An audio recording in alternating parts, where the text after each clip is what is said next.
Hello, hello. I hope everybody is having a wonderful day. I am going to be working on this lovely flat cap. I took a picture of it from the pattern and put it as the thumbnail so you can see what I'm talking about because it is multiple designs. And I need to throw some light on in here. Just realized I forgot to turn my lights on.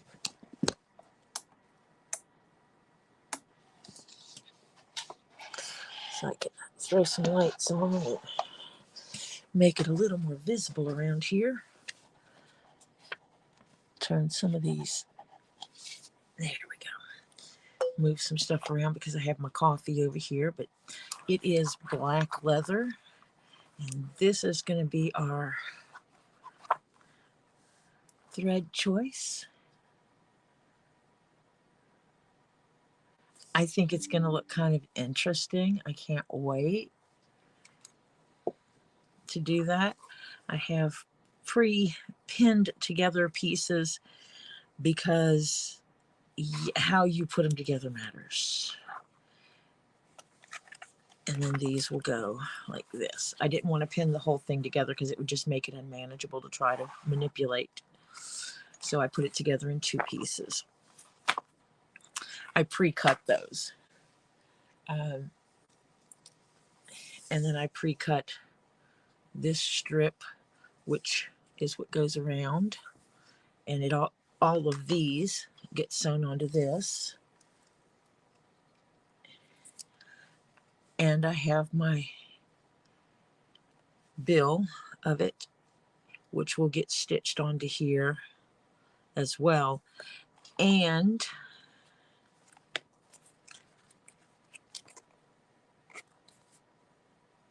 I have to figure out which one's the front and which one's the back. I think this is the front that gets stitched onto here as well. Wait, no, that one doesn't have the double row of stitching. Hold on.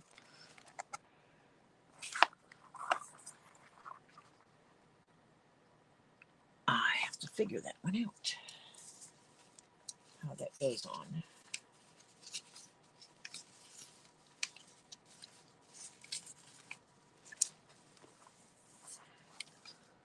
I will have to watch the video to figure out how this all fits together with this line of stitching out here.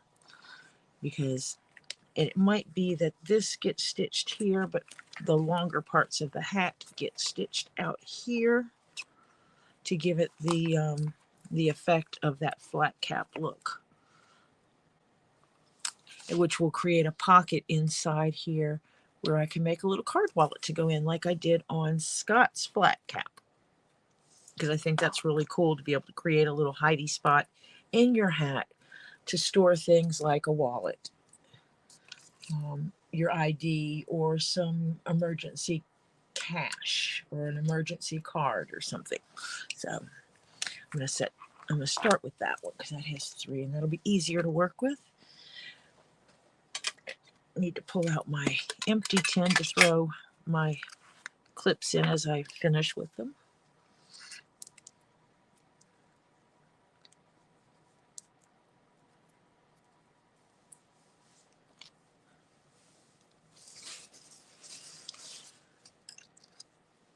Get me my needles. I have some leftover thread, and I will set this aside in case I need it for something else.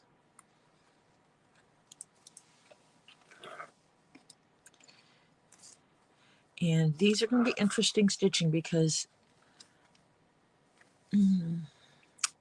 there are 3 sets of holes in here. I'm going to see if I can use this black light to shine through it. See if you can see it. No.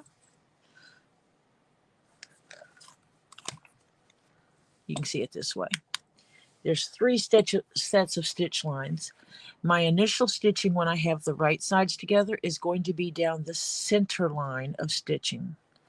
And then I will fold these over and glue them down. Imagine there's another piece stitched here. And then I will stitch this stitch line, stitch the set of stitch holes to this set of stitch holes like this. And so it'll have a double set of stitch holes coming down the seams of the hat like a French seam. which is where the stitching is really going to show. And that's going to be really cool. So I'm going to measure this. I altered it a little bit, hoping that I can get it to come to a really pretty point in the center and not have to put the round piece in the center, because I know sewing it with fabric, it would be easy to do. Leather, I might have to beat it into submission or something. Pull me off some leather, some thread here. Count me off a few lengths.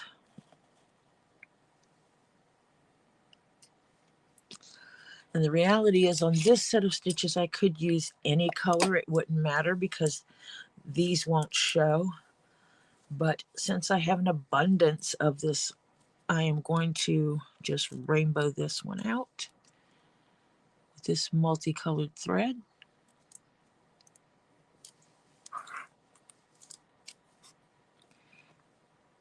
And be happy for it.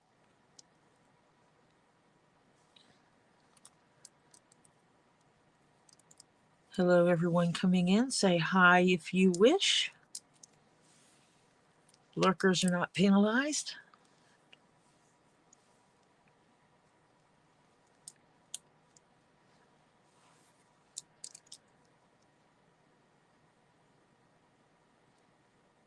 I will talk as I stitch. I will read messages as I can. One of the things I do is I do pierce my needle through my thread. And one of the reasons for that is it locks the needle on. So if I drop my needle, I don't lose, it doesn't unthread the needle.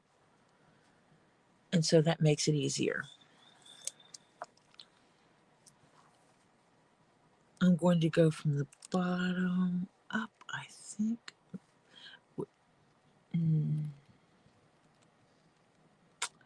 Trying to think of where I want my knots. I think I'm going to go from the bottom up.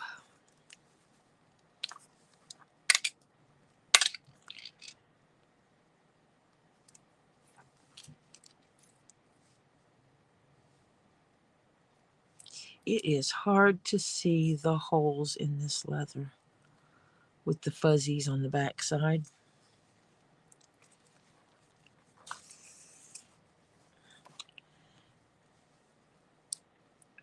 Getting it started so my needles stay even is a good thing. Sometimes hard, but it's okay.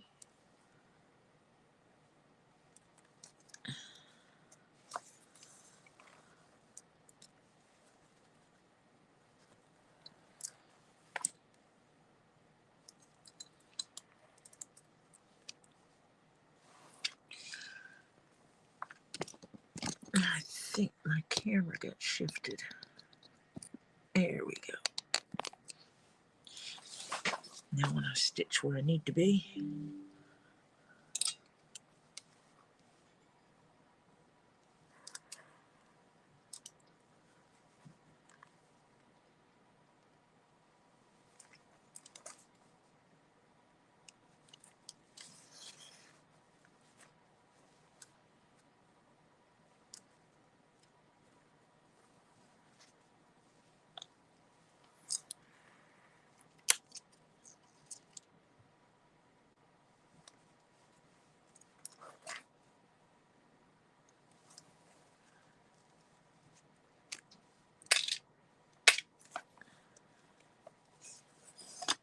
I am hoping the lady who is going to be getting this hat at the end of the day will be able to stop by and say hi. This is not a surprise gift. This is someone that said, I'm worth it, and is buying something for themselves. She actually wears one, but it's cloth. And she wants one that's not.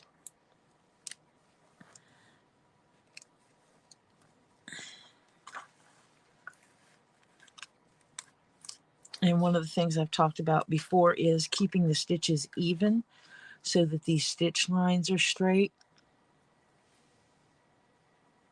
It's a repetitive process of making sure you're doing the exact same thing over and over. So you have a method of doing that, of which needle is in which position each time.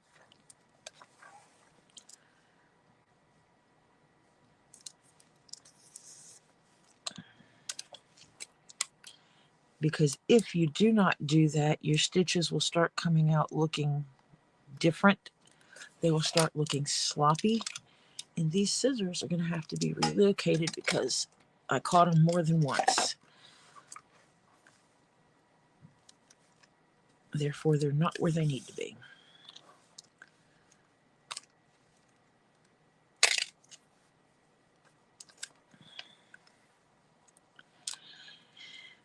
And this is going to be our first time making this hat, so I'm kind of excited about it.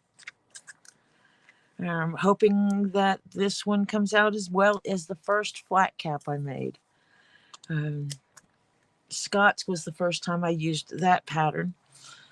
I was very nervous since I was making that with ostrich, which is not a cheap leather. And I was amazed at how beautiful it came out.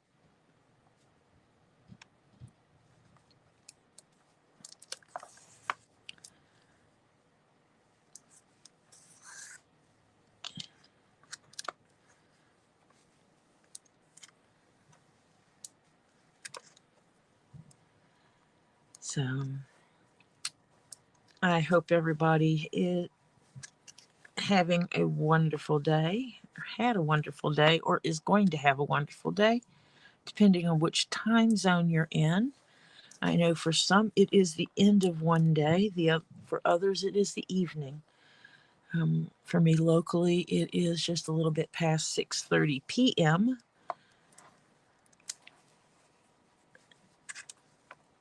West Coast times are a little bit earlier. I'm East Coast USA.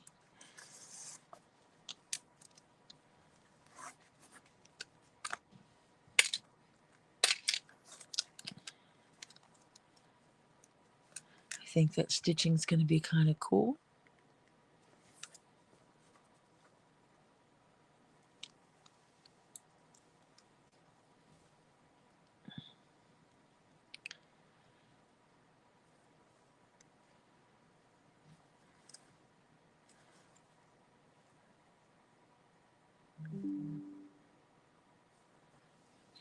That's right.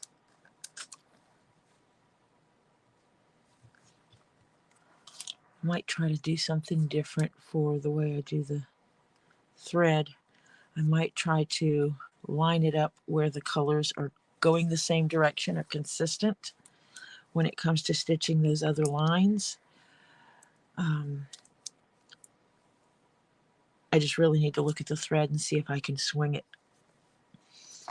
It may cause a little extra waste of thread, but that might be okay if I can get the look I want to achieve. The inside one doesn't matter as much because it's not seen.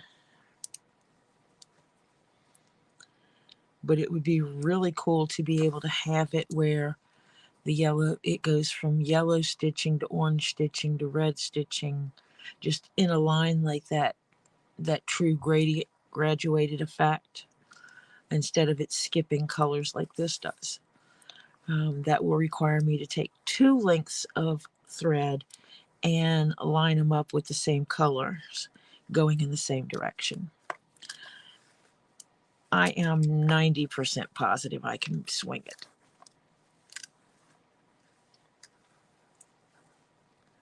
So I am definitely going to try that for the outside stitching.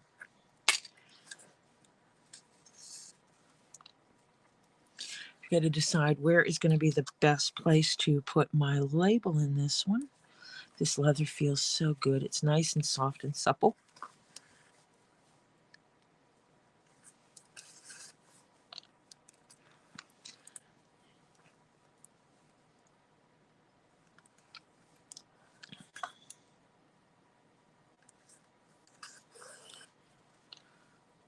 And again, you can see that I will be able to open this, and I will have stitching holes here that will stitch into the holes that are on this side. So it'll open up like this, and then I will have these 2 rows of stitching on one on each side of the seam. And that is what is going to give it its effect.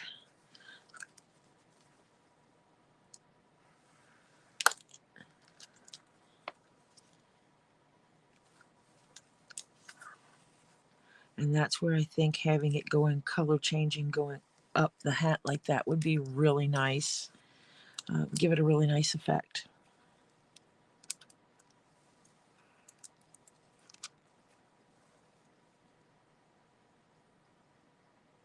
And do those gradients moving up.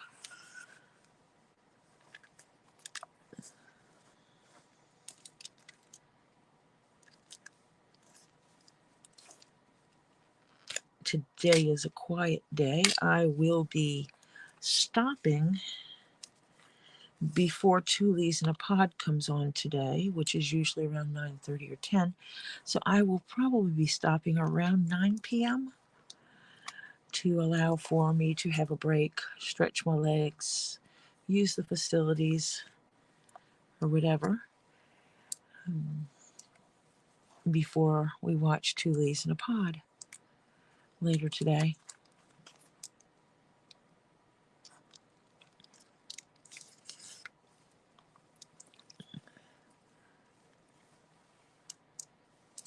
I have been enjoying making things. I've been enjoying delivering them. Going this weekend and seeing the rainbow hat I made being worn and the lady loving it was kind of cool.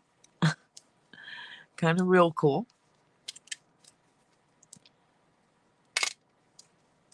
And you know, my creations are here and I enjoy my creations, but seeing someone walk around with one of my creations and smiling and loving it, very meaningful to me.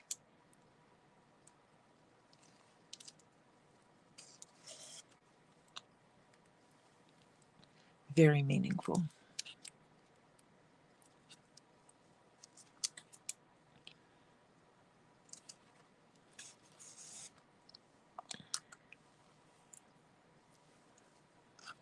It's kind of like a builder building a house, and then all of a sudden seeing someone fill that house with their family and with love.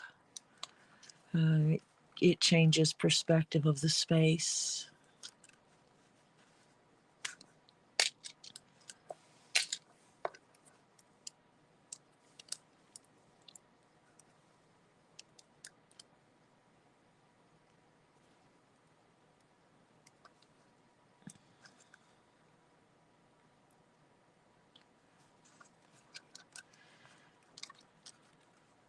I wonder if I have enough thread to do the second line on these. I'm going to have to check it out. See.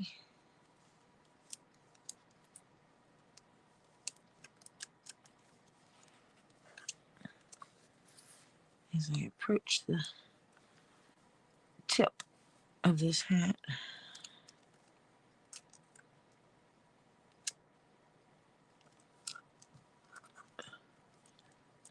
Trying not to get these stitch holders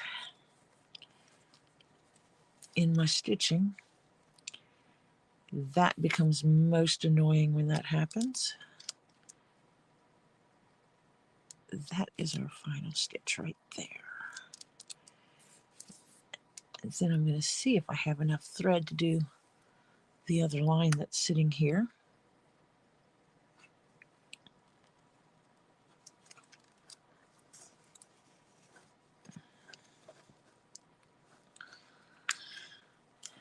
Let me see, how much thread did I use? Oh, I still have plenty of thread.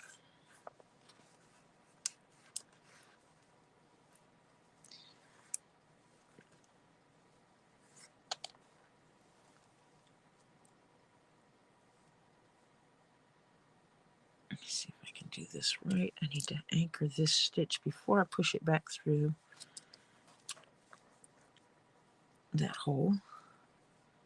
So I'm going through the same hole.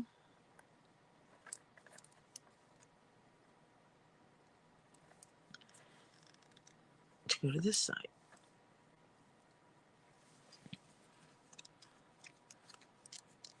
I think I'm going to have to pull it. Hi, Angelo. How are you doing today? I hope today was a good day for you.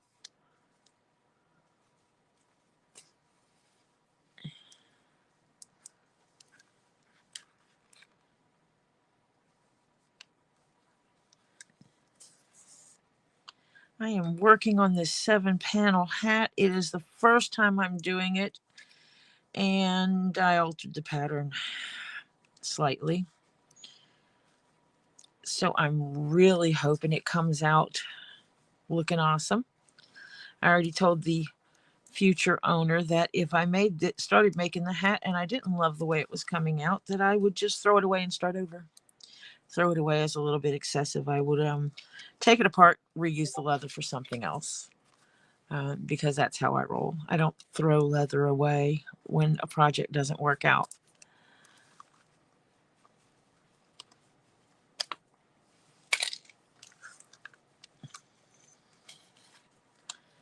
But I will know when I finish these 2 lines. Pretty sure I'll know if this method is going to work, if my madness is correct.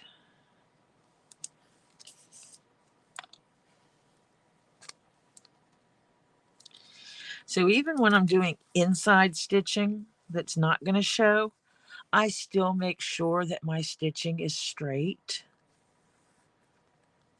I still have paper pieces I need to get out of here, but I still do my methodology of doing it the same way so that my stitch line is straight.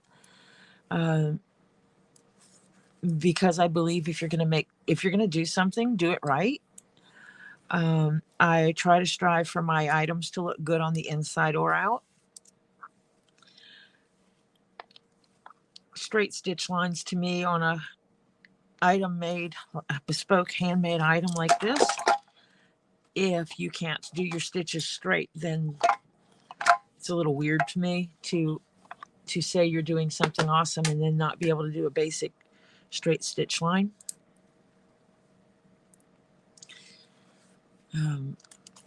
I practiced to be able to get here where I could make these stitch lines straight.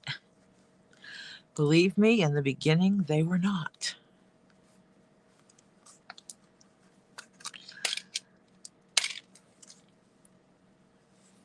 And I've actually worked on a project that was multi-day project and stopped in the middle of stitching and come back to it later and start stitching on it again. And then I noticed that some of my stitches look like they're leaning to one side or the other. And it was like, oh, I changed my method and how I was stitching. Go back, unstitch it a little bit and get back to the method I was using.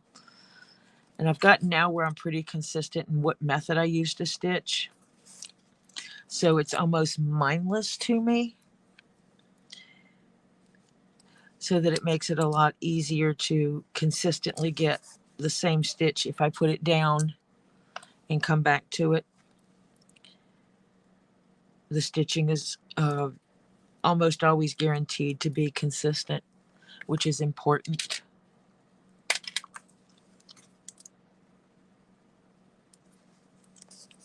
It's important to me. I'm going to guess if you're getting a bespoke good from someone, it would be important to you too for things to be as neat as possible.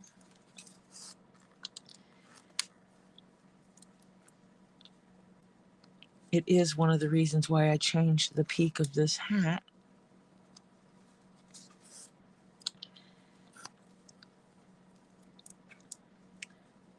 So that the top of it would look good without having that added, what I call a button piece.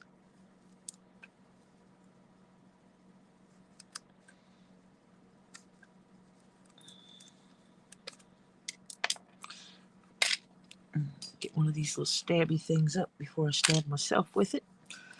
I'm trying to avoid the blood on this. Avoid putting blood on it. I always have my Band-Aids handy, though. If I do have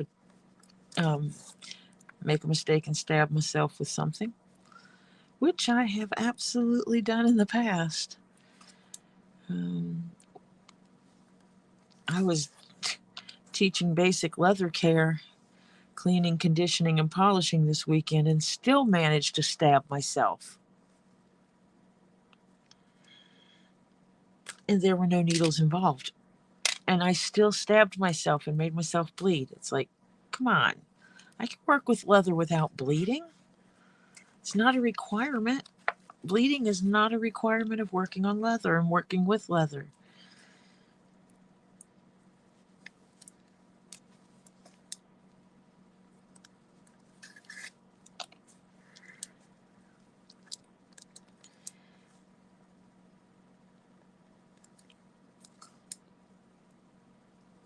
Yeah. Doing the next part is going to be fun.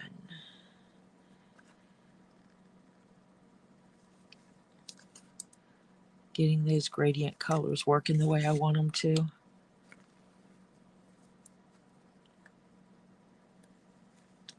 And I will talk you through that process. So if someone is watching this at a future date who is going to be using this any kind of gradient thread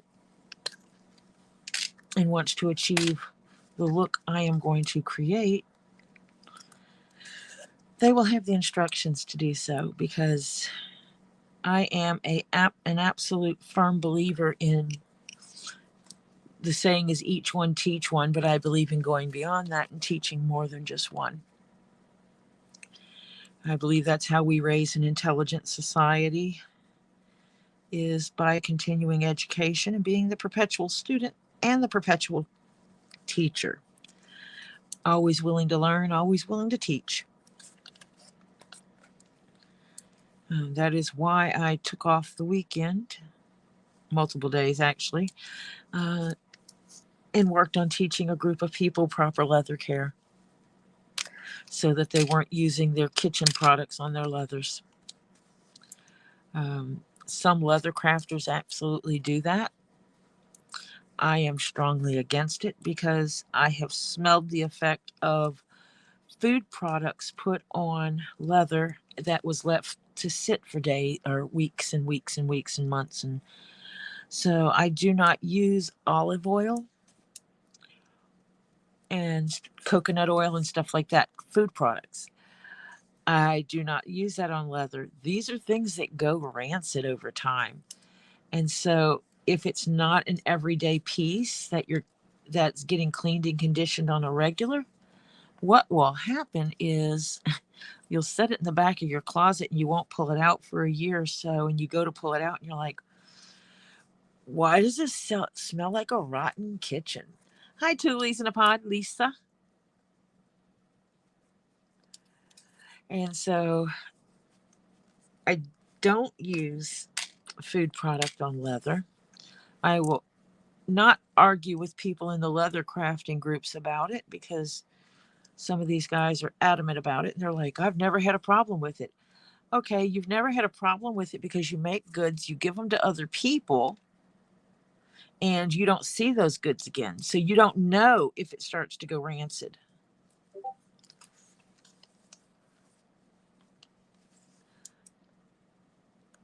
So tie this off and check it out at the top.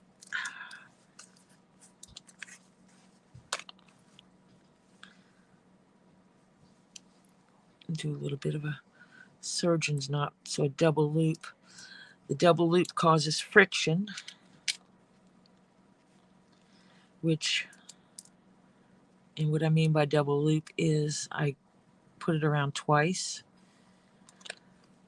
and doing it in one direction then the other creates friction. So when I cut and snip and burn my threads, they stay put.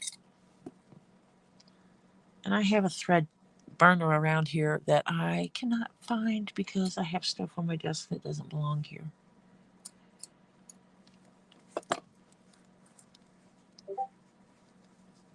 My lighter is missing as well.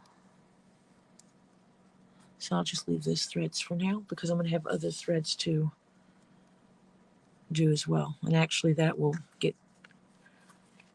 part will get stitched over. It'll get glued and stitched.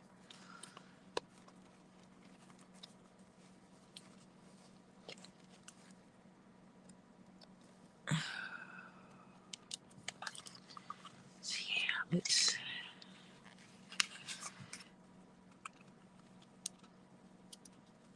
I'm going to pull this open.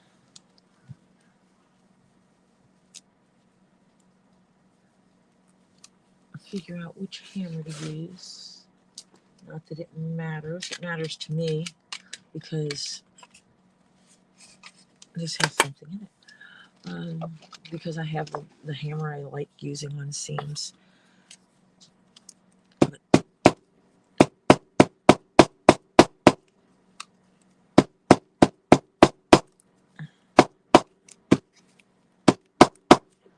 And this kind of pushes the thread down.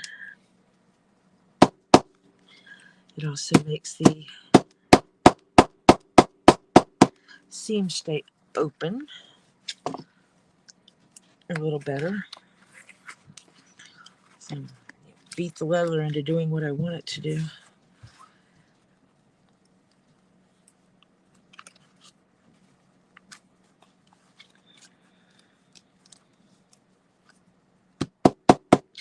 Actually, one way to do that is to use those pins in the end.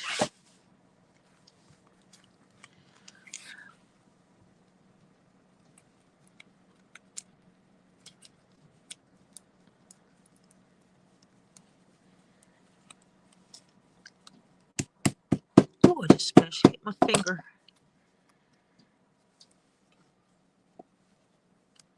I've done that before and cracked my fingernail.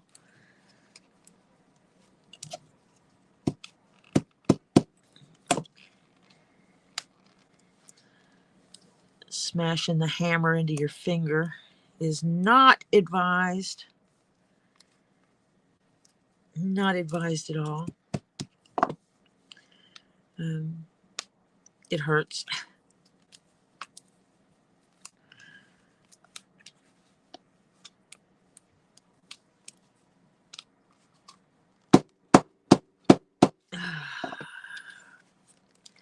So I am going to force this to do what I want it to do.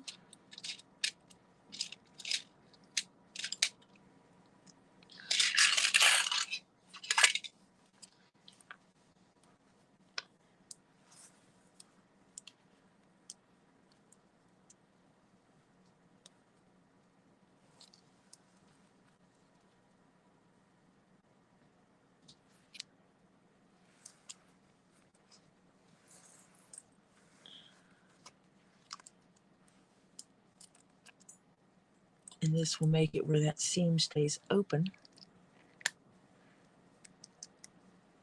as I work with it. The original maker of the pattern uses glue. I'm hesitant about putting glue on a hat because the different environments dictate how that works. And if the glue leaks after the hat is made and someone has it on their head, that means I've just put glue in someone's hair. Not my ideal situation.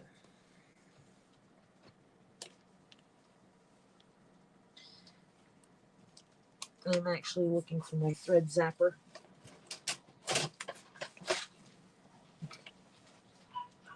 Which is not in my box there.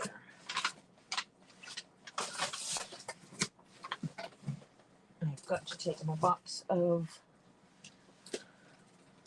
pretties upstairs tonight because I did not take it up last night.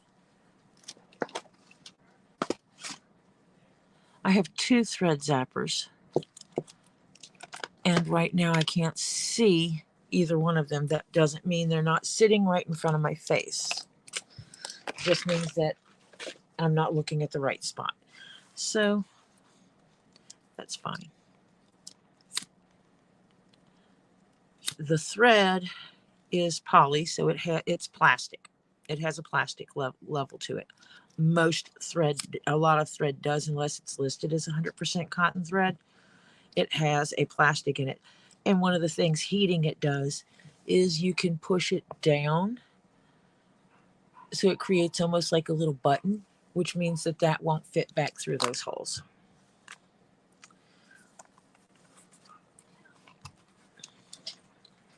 But now I can open these seams up. I will have to pull out more of these because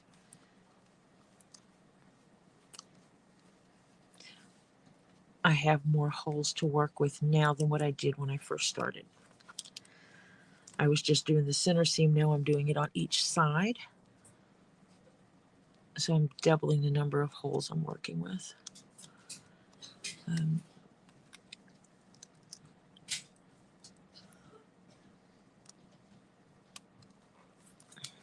think I'm going to do it that way because that will push that seam open a little bit.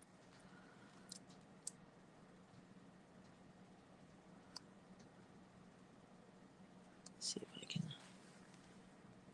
get it to go in the hole, and you will see what I'm talking about. 1, 2, 3, 4, 5. Being able to count the number of holes you're working with is important.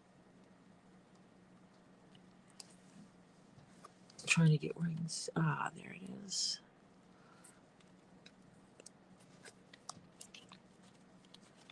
And once I get this to start going the way I need it to go, it'll be a lot easier.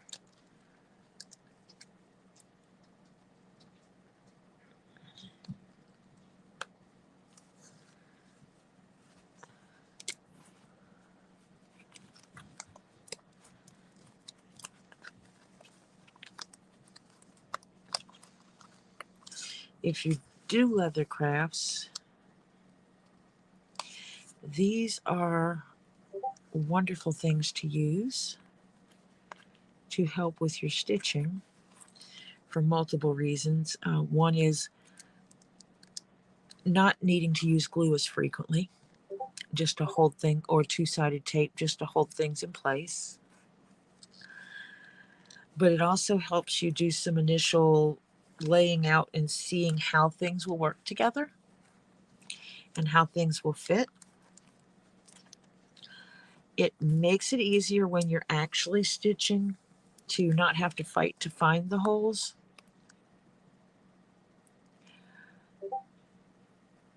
I usually do like every 5th hole, just because that works for me. You could do more frequent or less frequent, but I count how many holes I have between each one on both sides, and that helps ensure that things are lined up correctly. When you're sewing the brims on hats or sewing the very top of the hat on, like on a top hat, that becomes important because when you're molding that leather as you go, it can sometimes be really simple to skip a hole. And then you have to unstitch and restitch, and that's not fun.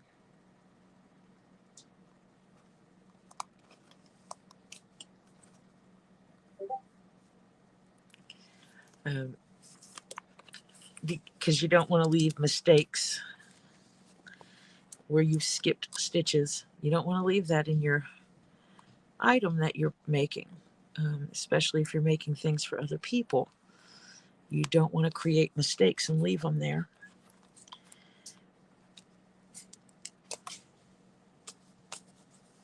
I just dropped the bottom. There it is. I have a tendency to drop things at my feet a lot.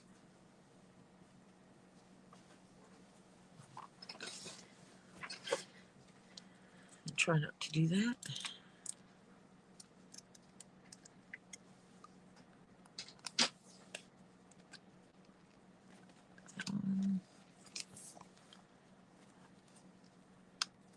I think this stitching is going to look really cool when I get it going. And I will have to post pictures to the person who's getting the hat so she can see.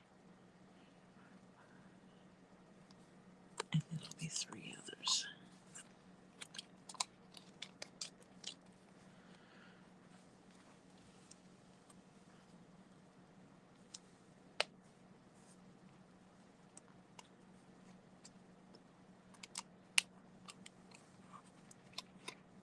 And see, you see what I'm doing, and if you had to do this with the needles as you're stitching, it'd be a little bit harder.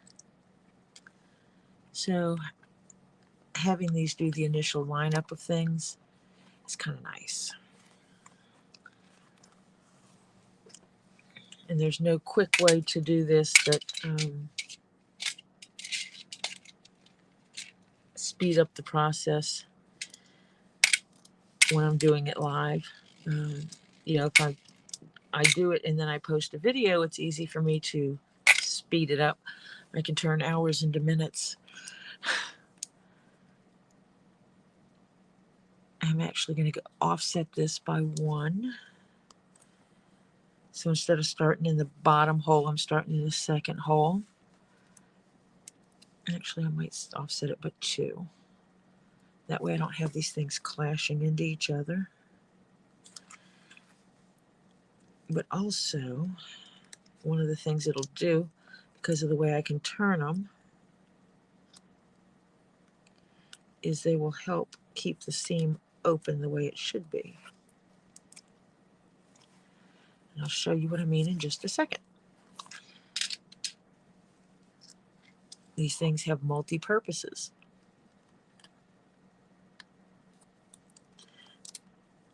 By putting them in this way, I can turn the head across this way, which helps keep that seam flat and keep it open better. I can put it in alignment with the seam, or I can turn it 90 degrees to the seam. And when I have 2 of them like this, 90 degrees to the seam, it'll help keep that laying open. And so that's what I'm going to do.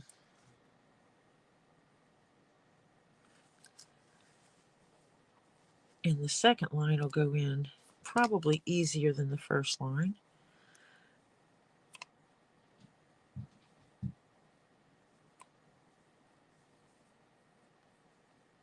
And I say that as it's giving me a hard time.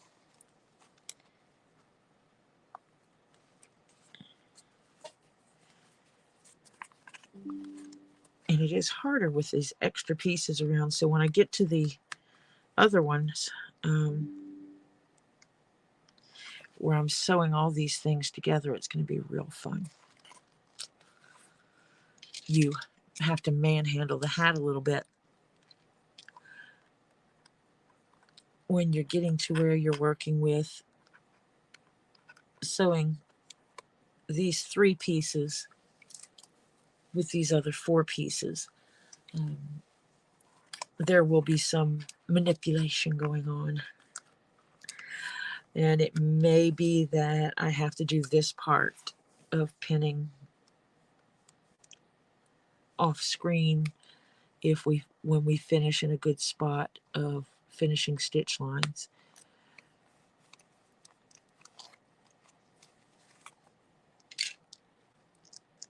I'm just going to do this one because I do want to show testing that.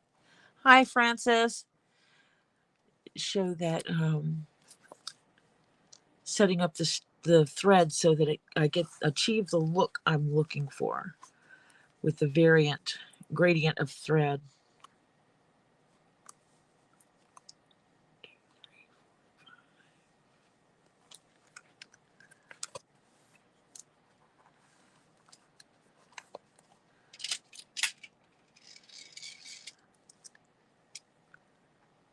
So while my hat will be in the shape of the one that's on my thumbnail, it will not look the same because I'm making it black and I'm using this gray thread that has a gradient to it. Different colors. Somewhat of a rainbow, not quite, but somewhat of a rainbow.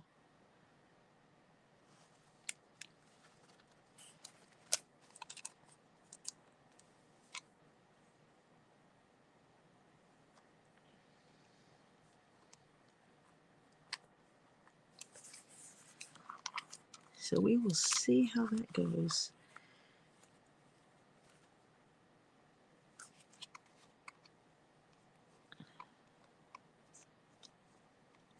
It's working perfect in my head.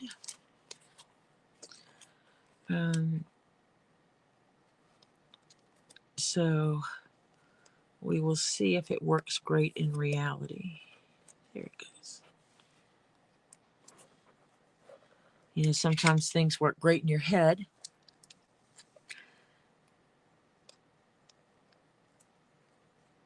And they don't always work as great in reality. Everybody send the warm mojo that this does work out in reality.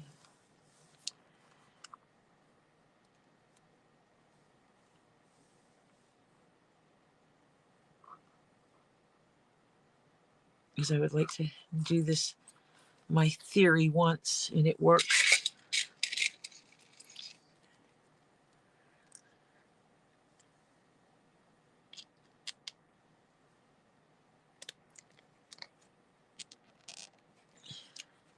Because I do have the choice of leaving it where the stitches do this, where it jumps colors.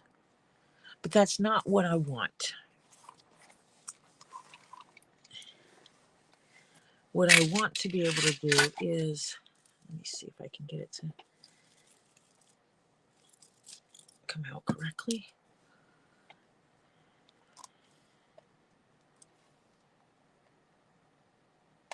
I'm going to go 4 just for the sake of argument. I'm going to stop this here.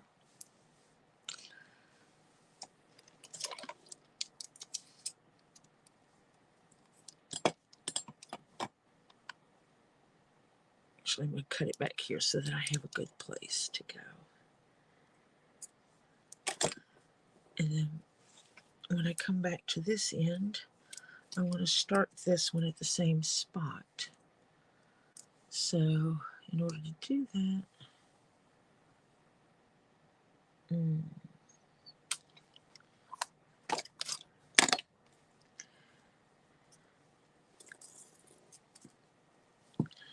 trying to line it up. So which one was my cut piece? This is my cut piece.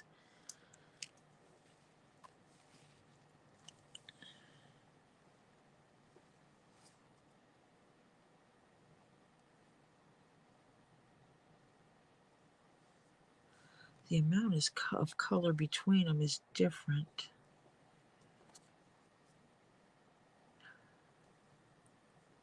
Is it that random?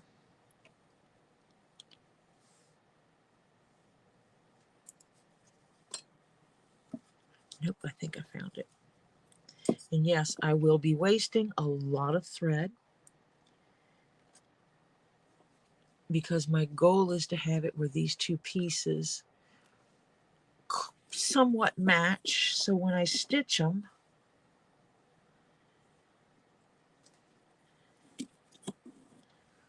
when I get to the end and stitch them, the gradient will match better.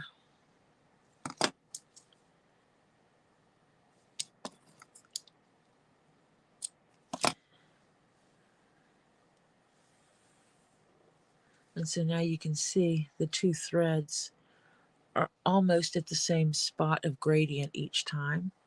So when I stitch them, it'll have a few stitches of yellow and it'll start going into the light yellow and then into the green and into this orangey color. It's a dark, dark purple into the blues. And it'll keep doing that in the stitching.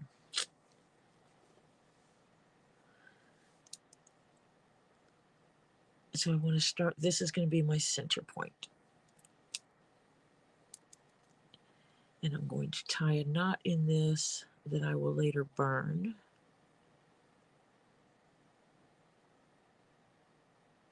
Actually, I don't want it to knot that way. That'll hold for this moment. Let me get my threads even on the other side because I know I am throwing away some thread or pulling off a piece that's not being used at this time. Is that the same length? Oh, I might be able to use that for another stitch line if I can match it.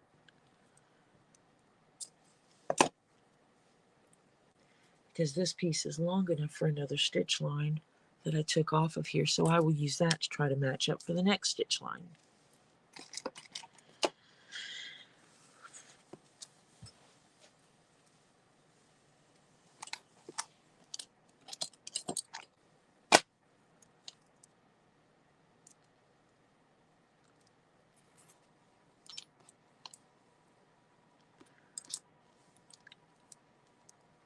All right, everybody, send your positive mojos. This is going to work, man, because I mean, it's just the thread isn't terribly expensive, so it's not like I'm going to be throwing away a ton of money if it doesn't work and I have to pull the stitches.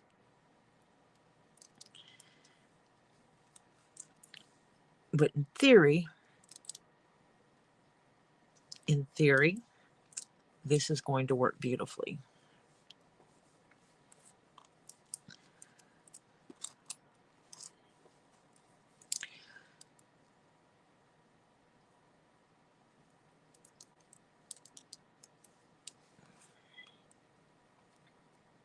I just know next time I go get my nails done, when I tell the woman active length, that she understands what I mean, because these are not active length nails.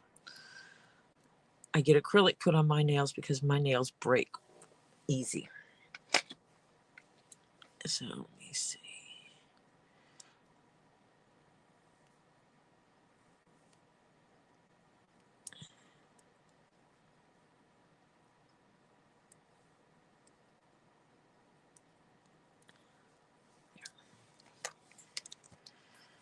So I'm going to start this on the underside.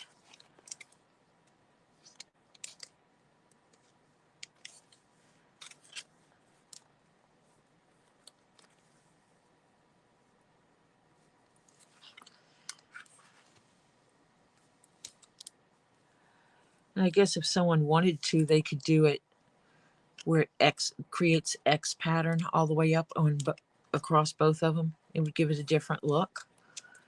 It's not the way it was designed to be done, but you could do it.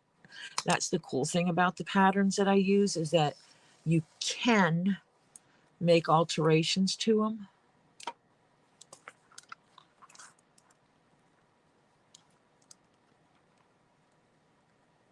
And it'll still work.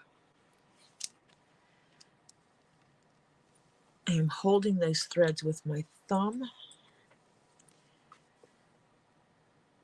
so that I can start this stitching process, and then I can anchor those ends.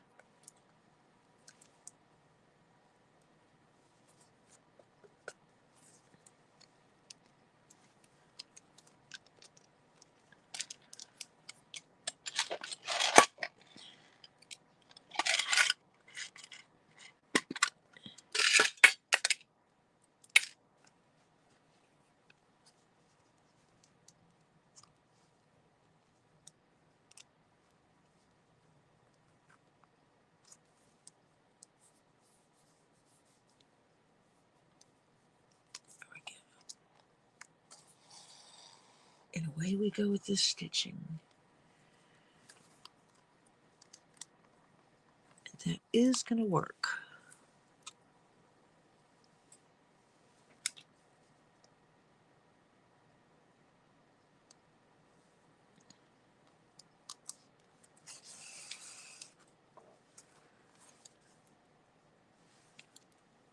Absolutely is going to work.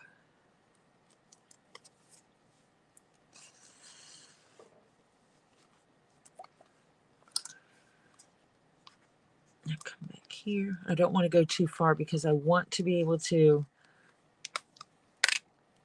pull these stitches really tight when I get done.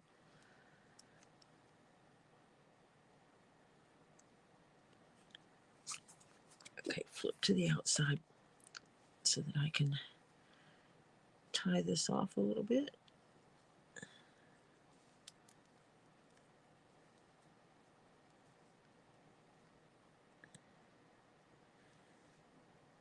It's like through the hole, people, through the hole. I did not leave these tails long enough for me to be able to do this. Hold on, let me see. And this is why I didn't want to go too far with the stitching, because I wanted to be able to do this first.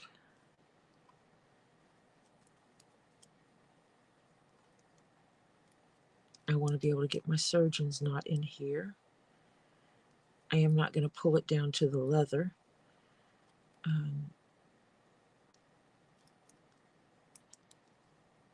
I will actually be pulling it up, if anything, to use as much thread as possible, not in the knot.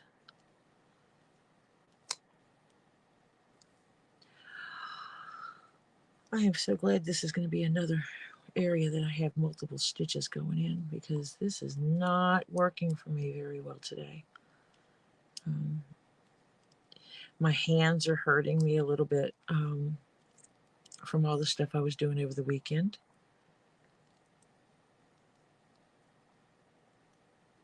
And I'm usually not tying knots in this end of the thread.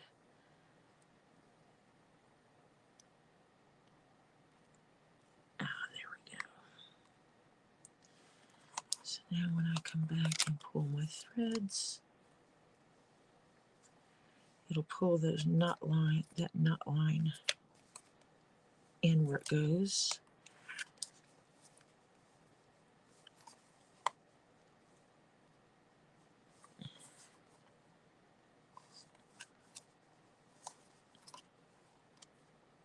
And I will burn these threads off when I'm done. And I can get back to my stitching. And I will show you the difference between the way I'm doing it now and the way I did that first stitch line. And you'll be able to see why I did the fussy cutting on the thread and am willing to waste thread if necessary to achieve the look that I'm after.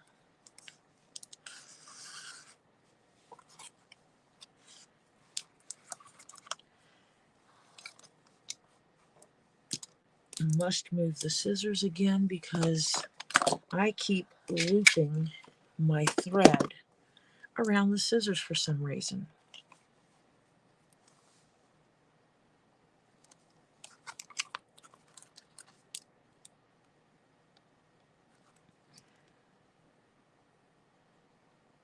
And I'm getting ready. It's changing colors now from the yellow to the green.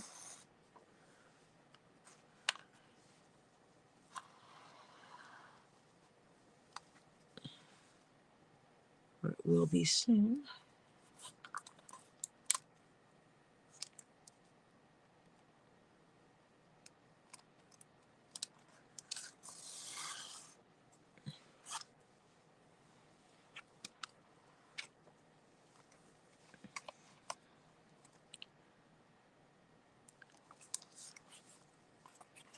And I will actually change which color is down here each time.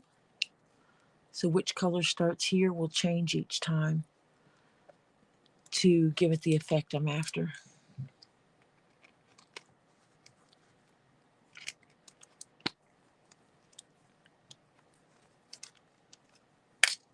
I want that gradient to show up in multiple ways.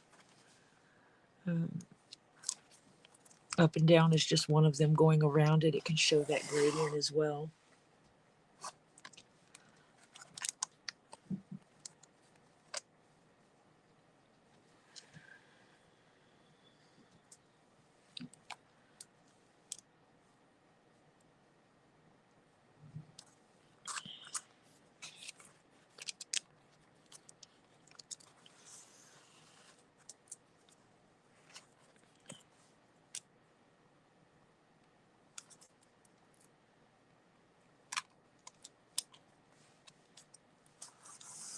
And I may add some anchor stitches to the inside later. to secure these seams a little bit better for stress points, which will be more like a lattice stitching between this stitch line and this stitch line.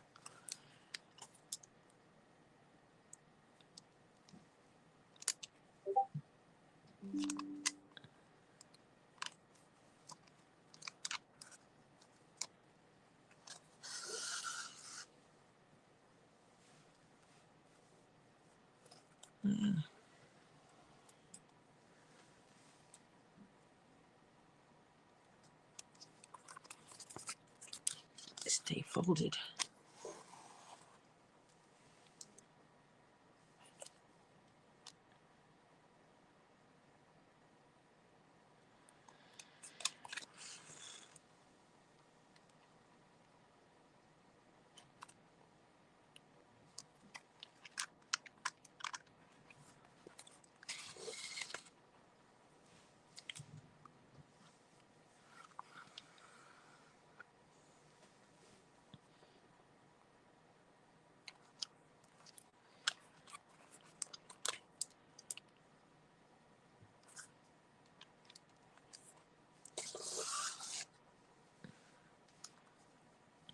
So yeah,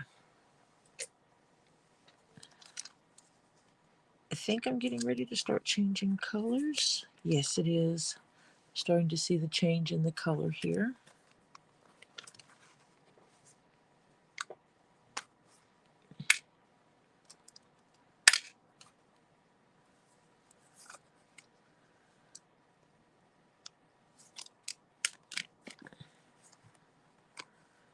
And I think I pulled twice as much thread as I needed to for this, but that's okay because I have another stitch line to do.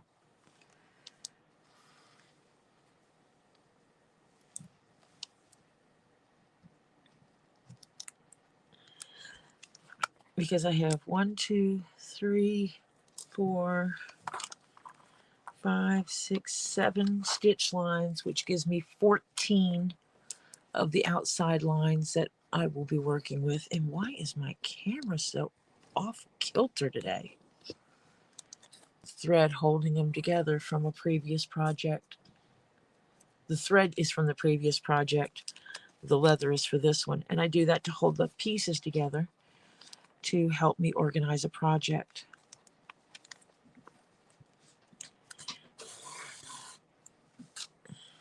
But the way the rainbow is going to come out on this one is going to be so cool. And I just stuck to something.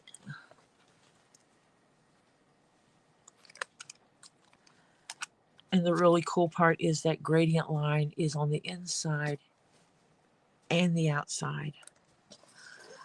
So that gradient of color is going to be on both.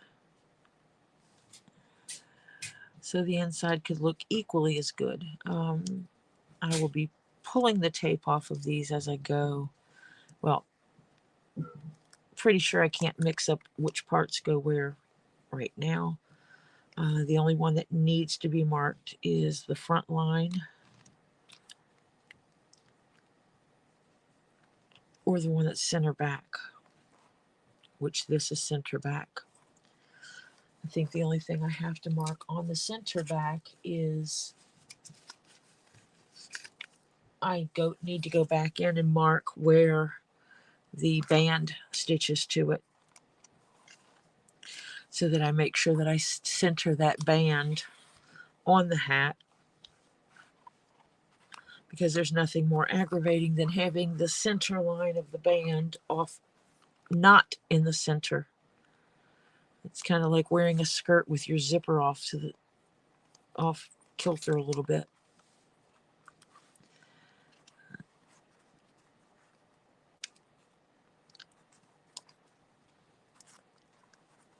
Needle was in the way. I was trying to pull this stitch holder, and the needle was just in the way.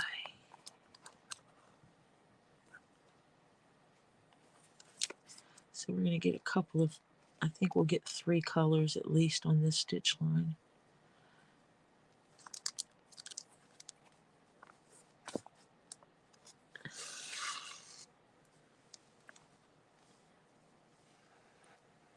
Because we're going to start changing colors again soon.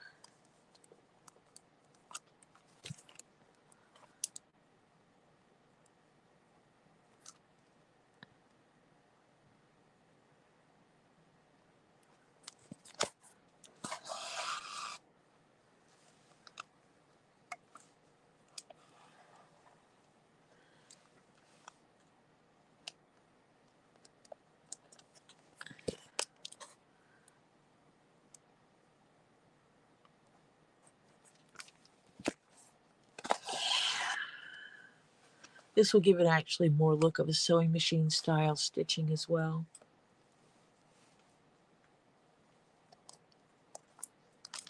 As far as the way the color changes.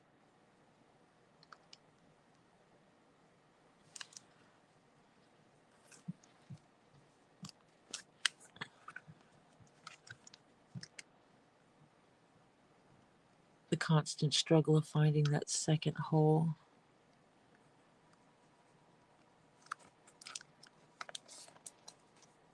On curved, it's easier on straight pieces, but when you're working with the curved pieces, you kind of have to make it do what you want it to do, if that makes sense, which isn't always easy. Sometimes the stitches go right together like that one did. It just went straight into the hole. Other times, yeah, it doesn't do that. And you feel like you're really manipulating it to make it go where you need it to go.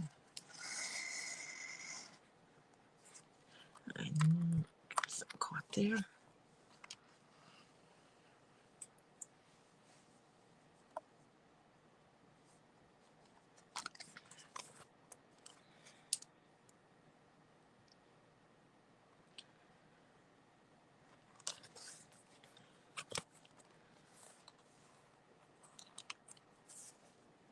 And I do put my fingers over the holes when I push the threads through, because these needles are not really sharp. They're somewhat blunt on purpose, because they're leather stitching needles. And if they were extremely sharp, what would happen is the needles would scratch the leather. These are kind of blunt, so they're not going to scratch the leather and cut into it. Whereas a super sharp needle that you would use for fabric would just create little cuts into the leather, which creates weak spots or bad looking spots, and you don't want that. So we use a blunt needle, not quite as blunt as the needles that you use in the canvas, in the plastic canvas. They're not quite that blunt, but they're still not just going to stab you when you just hit yourself with it. I have stabbed a leather needle into my finger. It is extremely painful because they are blunt needles. And now I'm working with this curve, and it just does not want to go in where it needs to.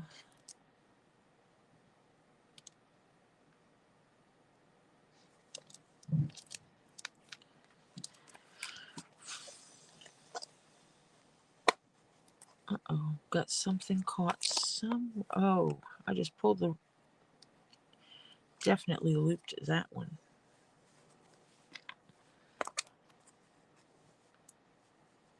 Just pull that stitch thing right out. I have to go back and put that one back in. And that one did not go through the second hole, so I will push it through the second hole separately. And I do tug on these threads quite a bit to make sure that I'm pulling my stitches in. And I did make this thread way long. I measured one length of thread that would have been enough to do the entire seam, and I should have been pulling half as much thread. But that's okay. It will not go to waste. In theory, this is alive, Lisa. You are correct. In theory, I'll have these two threads will stop at the same point, and I will have enough to stitch another line. But you can see how that gradient is changing, how that thread changes colors, which is the look I was going for. So the methodology that I had in my head absolutely worked out correct. Thought your phone was messing with you, huh, Lisa? Now I need to get this hat done. I'm going to try to bang it out this week. Just trudge through it. I am exhausted still from the weekend. I am hurting tremendously. And that's okay because I had a good weekend with good people. And I'm going to make this awesome hat for an awesome person. And so trudging through the rest of it is okay. Might have to order some ibuprofen and Tylenol from the kids upstairs to bring it down to me. But if my hands will survive it, I'm doing it. I did a lot more walking this weekend than what I normally do. So my back and legs are not happy with me at all. My knees are saying very, very, very colorful language to me. Every time I take a step, especially if I'm trying to go upstairs. Yeah. But I'm still on the right side of the dirt and I am still mobile. So therefore, everything is awesome. Because the alternative sucks. So as long as I can keep moving on the right side of the dirt, I'm good.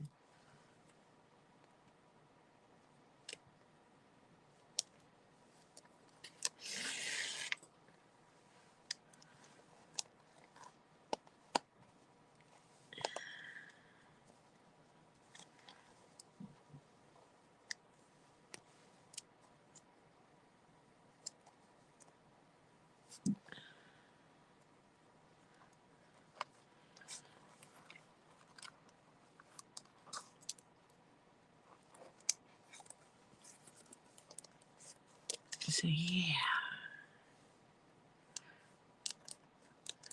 Lisa, what time are you guys going live tonight?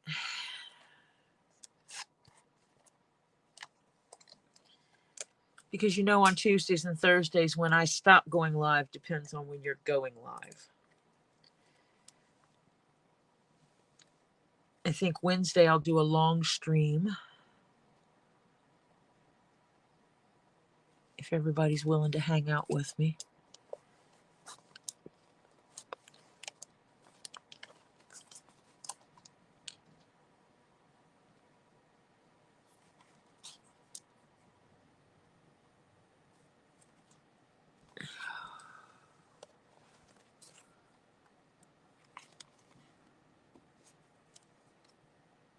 I'm going to make these disappear in here somewhere.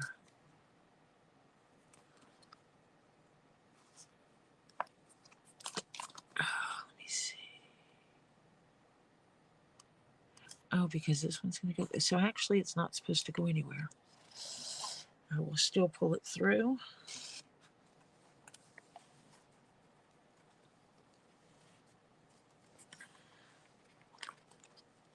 I've got that wrapped around this one, so I'll take that out for a second.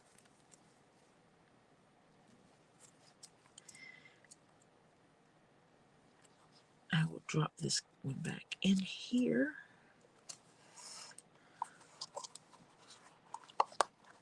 Try to hide some of these knots that we work with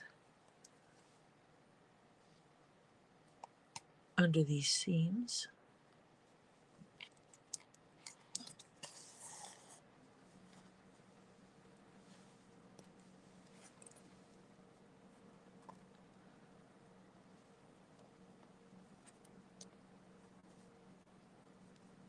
There we go. Pull that seam really snug at the end. And I am going to have, and yeah, I think I have enough to do a whole another stitch line.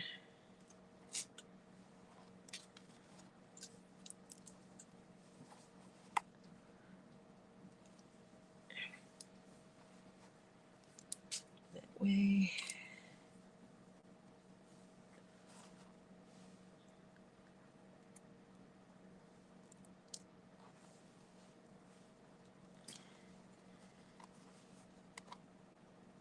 That way. I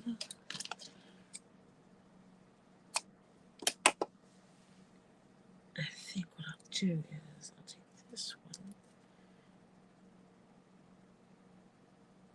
Oh wait, I'll just wait. Definitely have enough to do a whole nother stitch line with these two pieces of thread. So I will set that aside.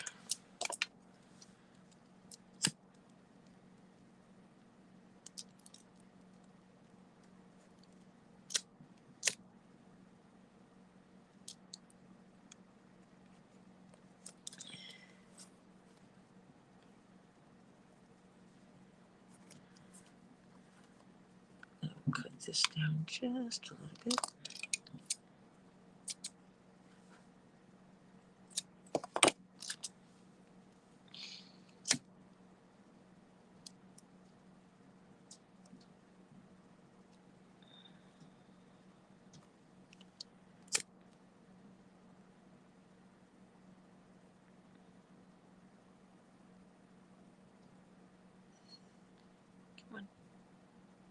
Melt that thread.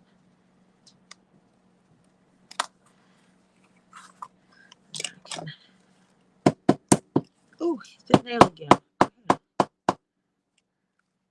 Hit that fingernail. So now, when you see this, you can see how that gracefully changes colors as opposed to the randomness of this.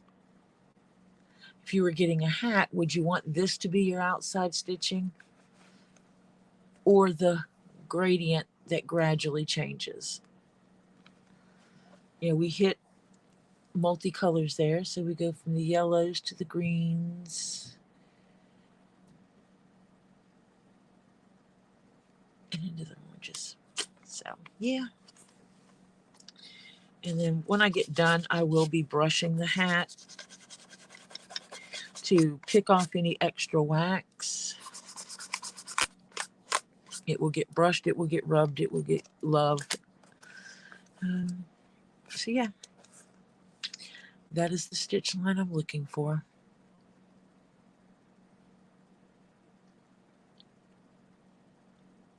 I am not disappointed in that. Not going to be disappointed in that at all, and how that looks.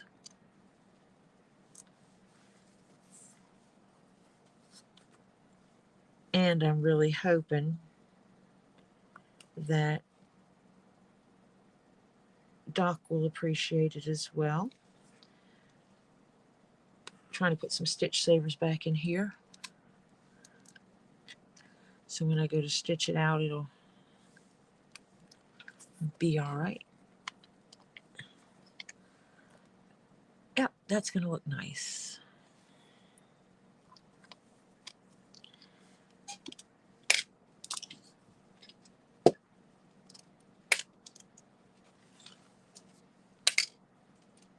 Oh, get these little threads out of here.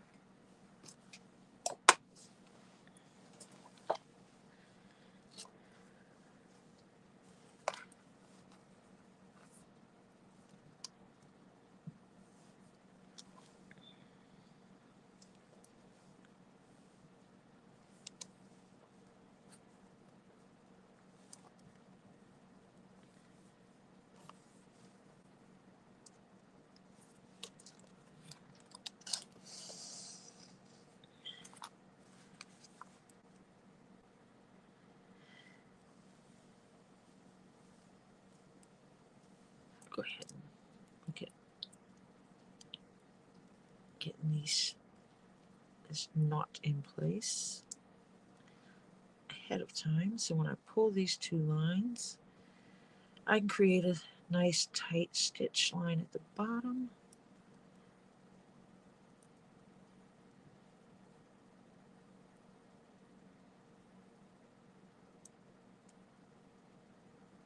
I'm very disappointed in a lot of these thread manufacturers, because when it comes to making these graduated threads, they refer to it as rainbow thread, and you can't hardly find any purple thread in it at all. And it's like, you can't have a rainbow without the purple. So, come on, give us up the purple.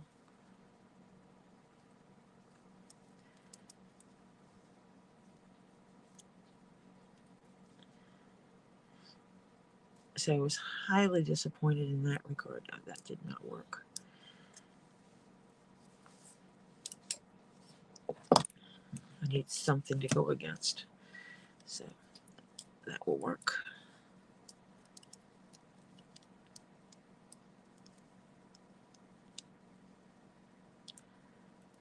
I'm used to having something to tie against. Even if it's not tight, it still gives me something to support it against. I am so used to tying knots using my needles that trying to tie a knot with just the threads and no needle behind it, it's different.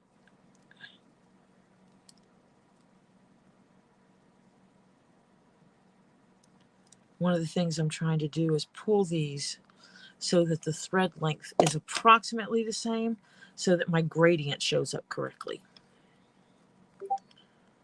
That's one of the points of why I'm doing it this way, because I really, really want my gradients to show up correct. I didn't pull that thread and pay attention to the color scheme of it to pull the second thread for nothing.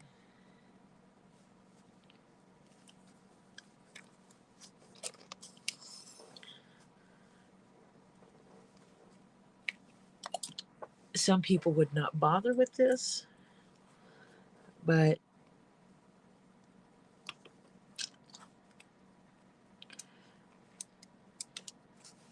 I like things visually pleasing, and this is visually pleasing to me.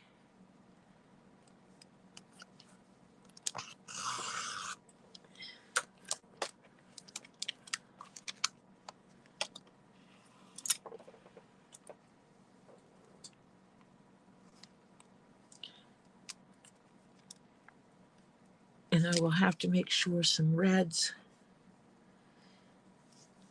and that vibrant green show up on some of these beginning stitch lines.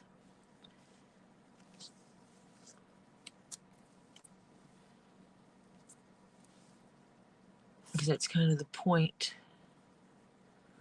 of doing it this way, is to give that variant showing up in multiple places. A piece of that thread, a piece of tape and paper from the pattern was stuck in that hole, and I got it out. So you can see the difference. This one has that yellow and this one has that blue-green color.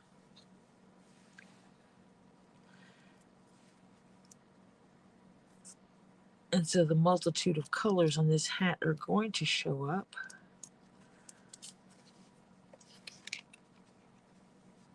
Just the way the owner-to-be wanted it.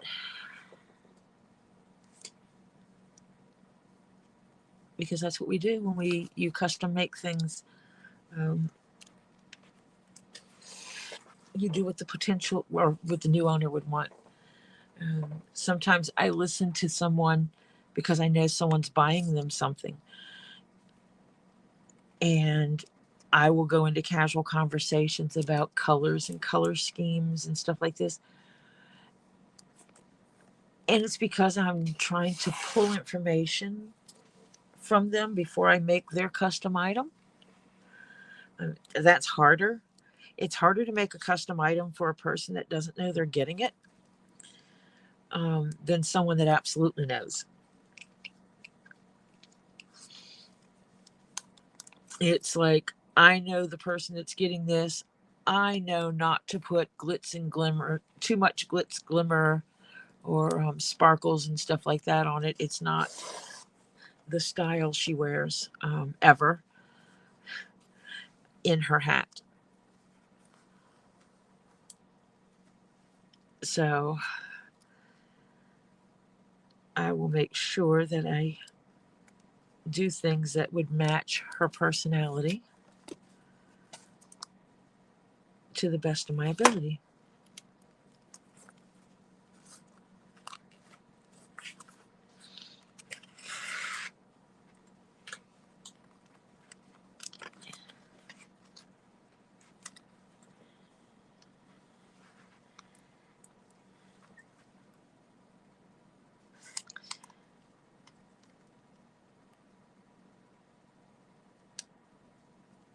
It's going to be really weird if these things change gradient at the same spot.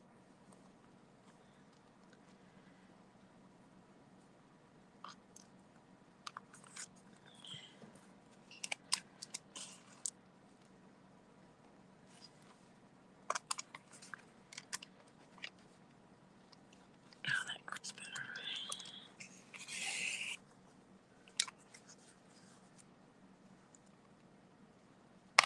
Oh, my hands hurt. It's mainly my thumb, and I don't have any of my gloves down here.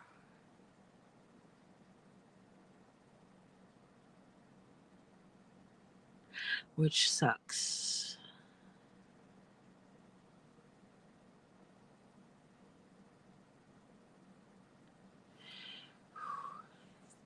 So I stretch my hands a little bit. Oh, these are actually going to change before. But it's still going to be like close to the same time that the gradient's going to change at almost the same place, which is kind of cool. I don't know how consistent that's going to be though.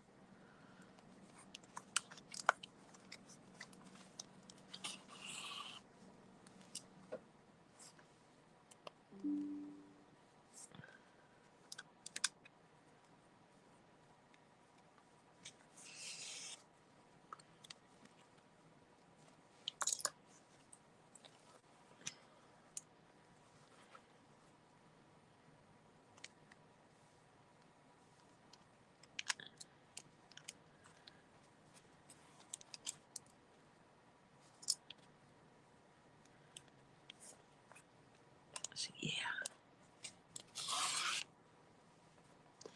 And we go in for the change of color.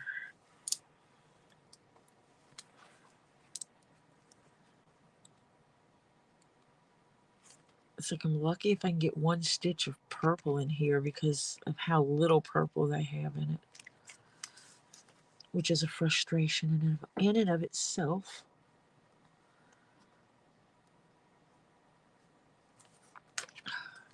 I might have to see if there's an appropriate place for me to pull out some purple thread and add some purple to this. Actually, that's might be what I do on the inside for the anchor stitches that I want to do. Anchor stitching.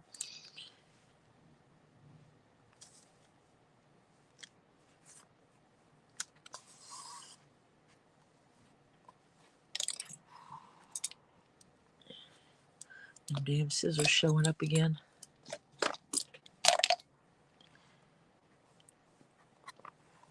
I am hoping we don't have power outages again tonight. We've been having these power outages, but they're like, they hit just long enough to turn everything off, reset every clock in the house, and reset the internet. And then it comes right back on. It doesn't stay off, which is nice because then we're not with no electricity in this heat. But it's still frustrating. If that does happen, I will be back as soon as humanly possible.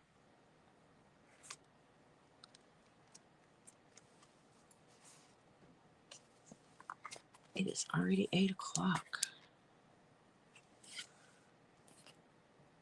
Rockin'.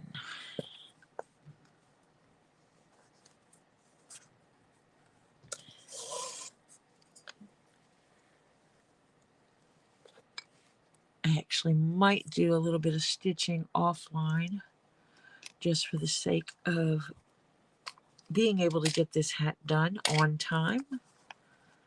It's not on her time. It is actually my schedule, because the next one has to be done by a certain time.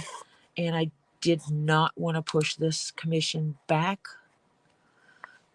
because of when she paid for it.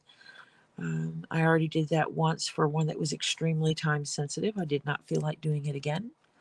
So I didn't think it would be right to do it again. I did talk to her about it, the first one,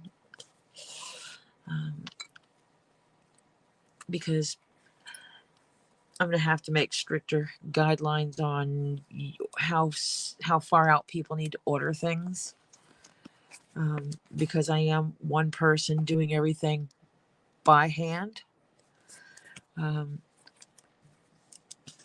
not have people come up and say, can you do this for me in 2 weeks?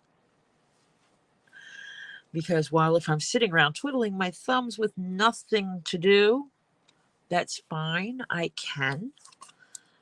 But when I have commissions on a list, no, I cannot. Few exceptions. The last one was an exception. It is a person that has supported me multiple times, has bought from me multiple times, and has supported me in more ways than one. Not just by buying commissions from me, but,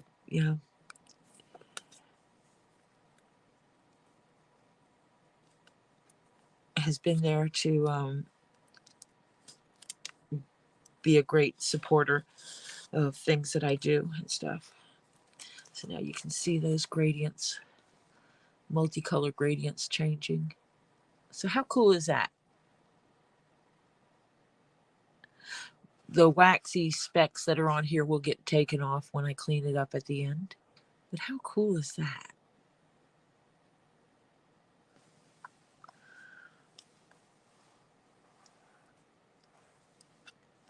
I'm going to send Doc, that's her nickname, because she does have a doctorate's degree. But I'm going to send Doc a picture of this later and say, this is the beginning.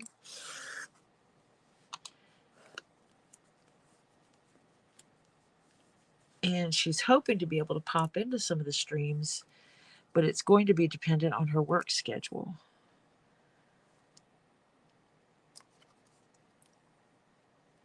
Because those of us who works, or those who are... Hi, Marcia! You get to be free!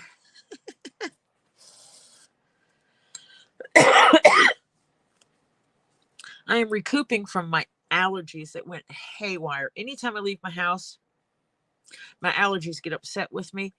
Being in downtown Atlanta multiple days like I was, I'm allergic to something in downtown Atlanta.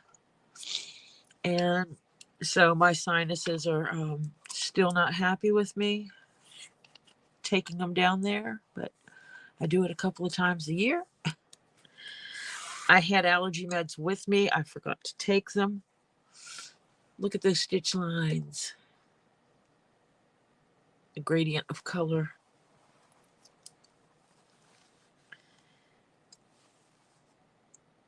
Marcia, I hope you had a good Tuesday.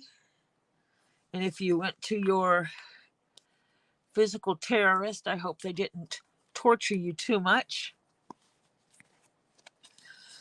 Yes, that is what I call a physical therapist, is a physical terrorist, because they like to torture our bodies.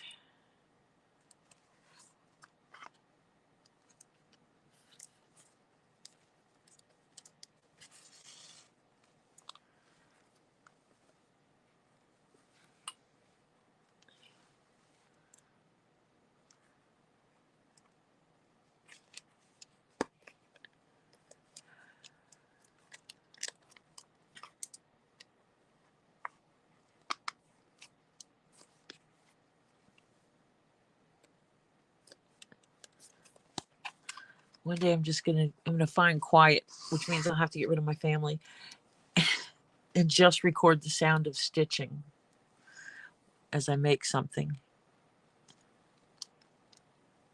and put up an ASMR video of leather stitching.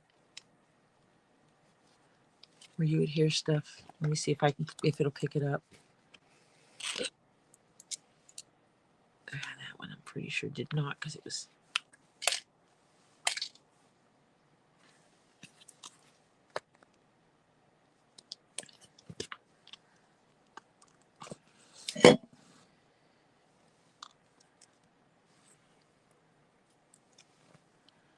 I think I would have to have a really good mic to pick it up, though.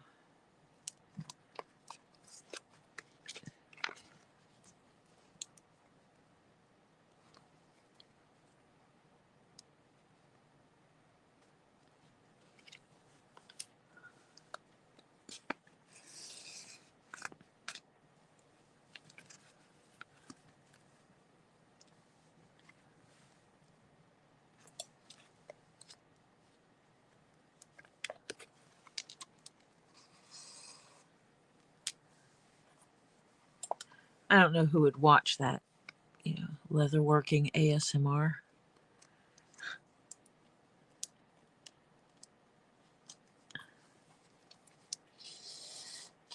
Ah.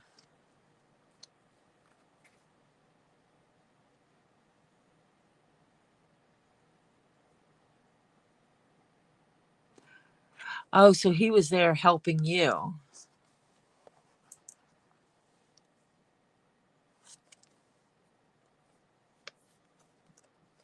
He was hanging out. Now he has to go away, because last thing you need is for someone to come down with some kind of illness and give it to the two of you. You have enough to take care of without having both of you down sick with something.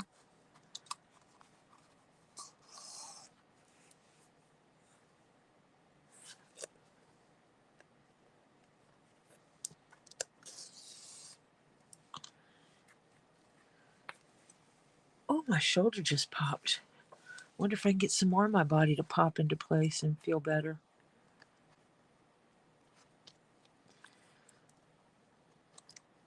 I still might have to put something at that top center hole when I get finished. I don't know. I will see what I can come up with.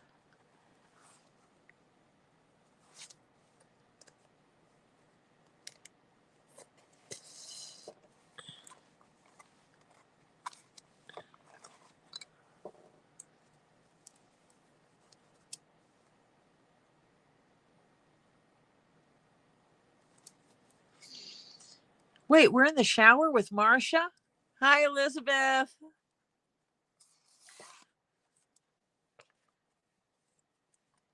Woohoo, we're in the shower with Marcia.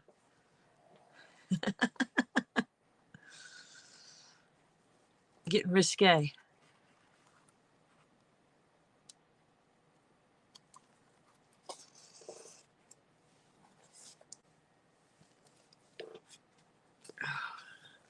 So yeah, you can see how I did the stitching.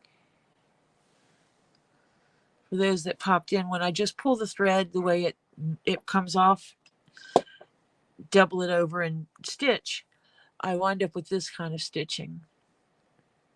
That's not the look I wanted on the outside. So I pulled a length of thread, then I matched the thread so that the two threads would run parallel and have the same color combinations, so that I could come up with the gradient coming out even like that. Because I thought this gave it a better look than the other way. And I need to bang some stitches here.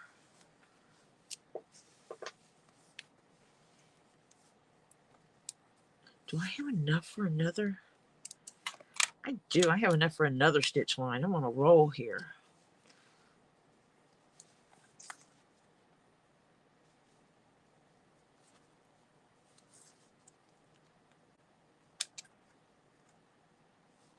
Oh, let me get this thread in this.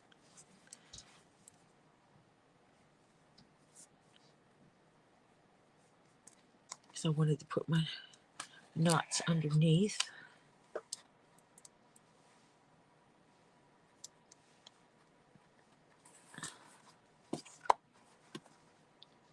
as much as possible. I am making a hat, and if you go back and look at the video, the YouTube, before you clicked on the link, you just come in here, there is a picture. It is a 7-panel flat cap.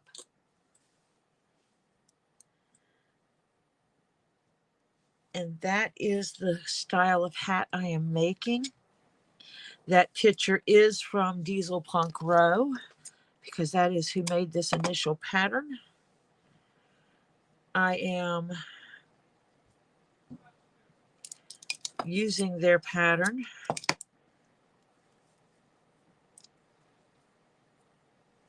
I think I'm going to try to do this way. Not sure yet, but I think that's what I'm going to do. See if this knotting it here works better for me. But yeah, I use a lot of Tony's patterns at Diesel Punk Row because his patterns are awesome. And so I snagged a picture off the pattern. He is tagged in the video. Because I am a firm believer in giving credit where credit is due.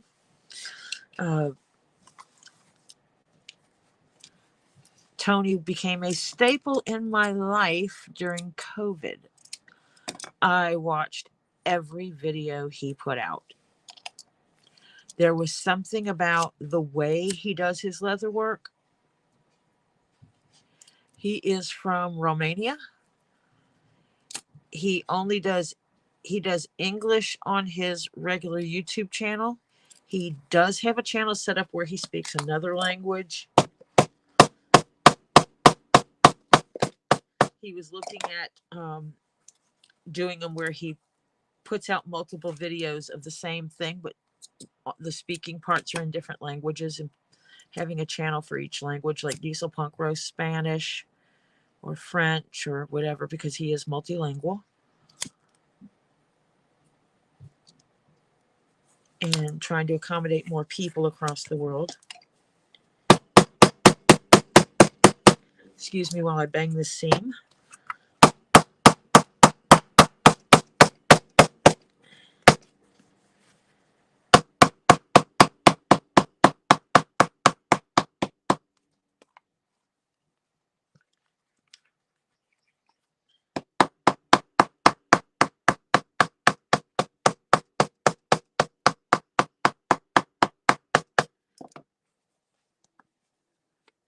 Look at that.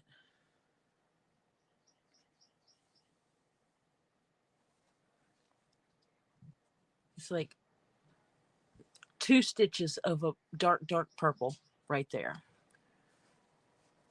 I mean, that's how infrequent the purple is in this. And you know how I am about purple. So yeah, that's going to be how the seams are. What do you think?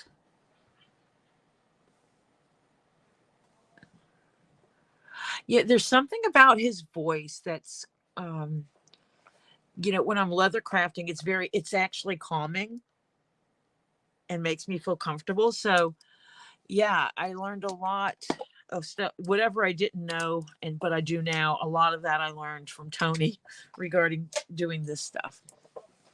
I just started paying attention to what he was doing and listening to the way he was doing things, and learned quite a bit. And my camera just acts stupid. So yeah, I like this. I like this look where it gradients up like that better than I like this random, looks like someone threw sprinkles on the stitch line. To me, that's a sprinkled stitch line. I prefer a gradient stitch line. I think it looks cleaner.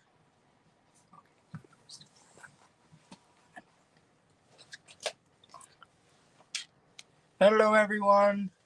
That is Topher.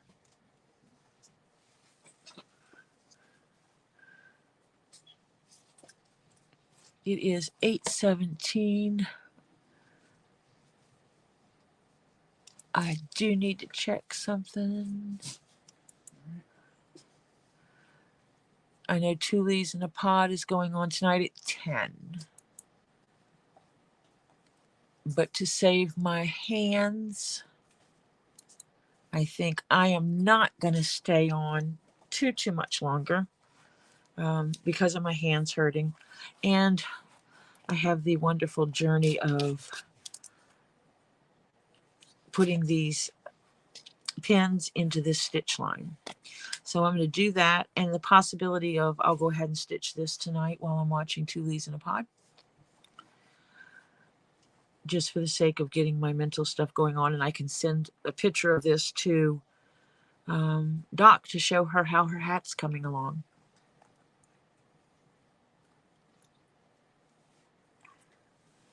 And I think this is going to look really nice.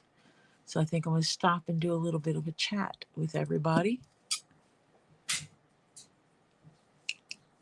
I'm excited to get this done. One of the things that's on my to-do list is I am going to turn this into, that's it. And I'm thinking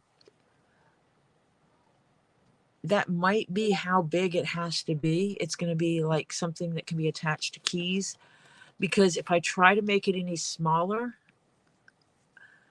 I'm going to have to drop the details. Hi, Stacy. Topher giggles when I tell him, or he'll say hello, and then he'll run around here and stand behind me. And when he sees people saying hi to him, he stands back and he just laughs. He thinks it's kind of cute. It's like he's like living. He thinks he's like he knows everybody. So if this is a keychain I'm going to be making, a key fob or whatever, I'm worried about the size of it, but I'm also worried about trying to shrink it down any smaller. Out at the lake, trying to catch a trout. Do they have are those rainbow trout, or they're just freshwater trout? The gray, they're gray colored. I don't know. I just know what I grew up calling them.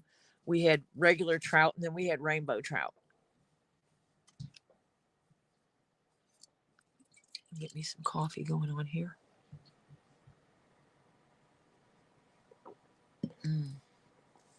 Yum. I needed coffee. I still have a foot that's swollen from being onto it too much. I wish I could use a neti pot, but I cannot. Last time I tried to use a neti pot, I wound up with a severe sinus infection because of it. Because of my severely deviated septum. Oh, speckled trout. I mean, I've eaten both speckled trout and rainbow trout. I grew up on the Mississippi Gulf Coast. So, and we had freshwater areas we could fish as well. So if it came out of the water and was edible, I ate it. Even some things that Robbie trash talks, such as mullet. Growing up, mullet was a staple. That was fish nuggets.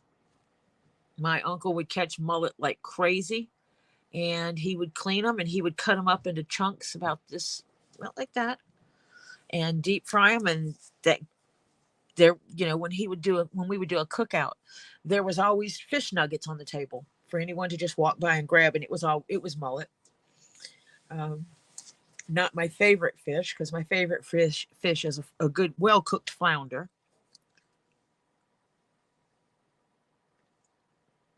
I need to see if there's a fish market around here where I can get stuff reasonably fresh, because I would love to make some stuffed flounder again. It's been a while. Now we're finished showering with Marcia. Yes, Marcia, we were aware that we were showering with you.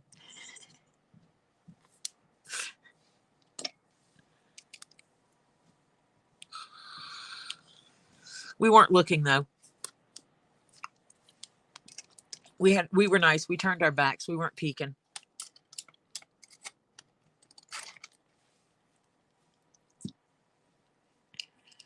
So I think I'm going to like the stitching on this. I'm sitting here looking at it because obviously I don't want to stitch the whole hat and then look at it and go, well, I don't like it.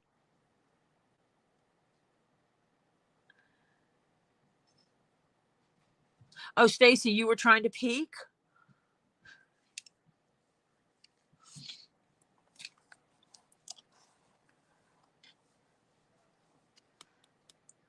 See, I think I like it. Yeah, it was a decision because when I just pull the thread the way you would normally pull it, you pull a length of thread and you put the needles at the end and you stitch. And what happens is it winds up looking like someone threw sprinkles on it. You can see how the yellow and red just jump one stitch to the other, depending on where it is. And I wanted something that didn't do that. I wanted the gradient to show. And so I pulled a length of thread. I have now lost a length of thread, or is that it? So I pulled a length of thread like I have one here. And then I pulled the other threads, and basically the way I did it was like this. I matched up the gradient.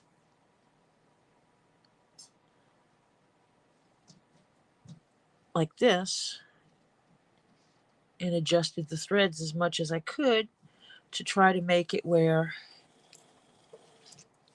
when I'm stitching, the gradient changes at approximately the same time. It doesn't have to be 100%, but approximately the same time. So when I'm stitching left and right needle, because that's the thing, is that these are two different needles. When I'm stitching with two different needles, they will come up to being like this and do that color change at approximately the same time, which will give me that gradient.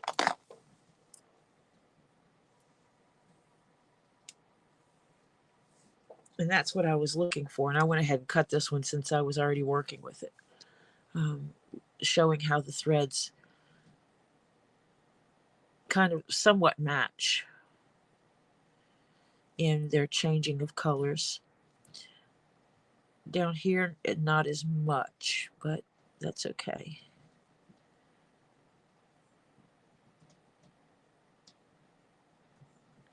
I think one of these had a really long green section, but yeah.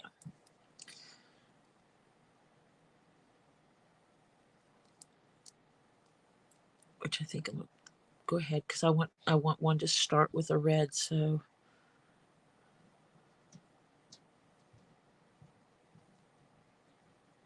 I'll go ahead and tie these together. These are going to start at, oh, these start at yellow again. I don't want to start at yellow again.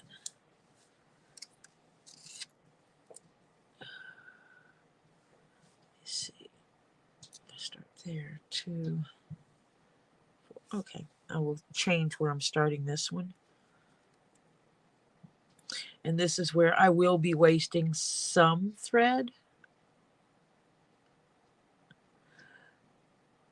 And it's so I can achieve the look I'm after.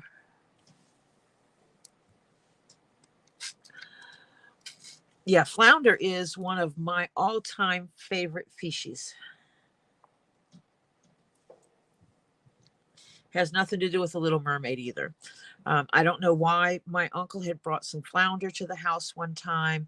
Mom cooked it, and I loved it. And I have loved flounder ever since. I think I'm going to start this one over here. I will keep these extra pieces in case I need them. I needed a good section to start in green, like real green.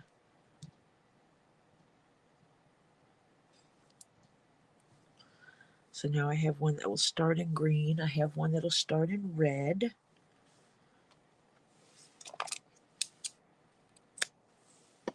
And I will take this little bit of thread, which isn't a lot, and I will set it aside in case I need to just hold 2 pieces together. And these stitch holders won't work. The stitch holders work in a lot of areas, but there are some awkward positions where the stitch holders do not work.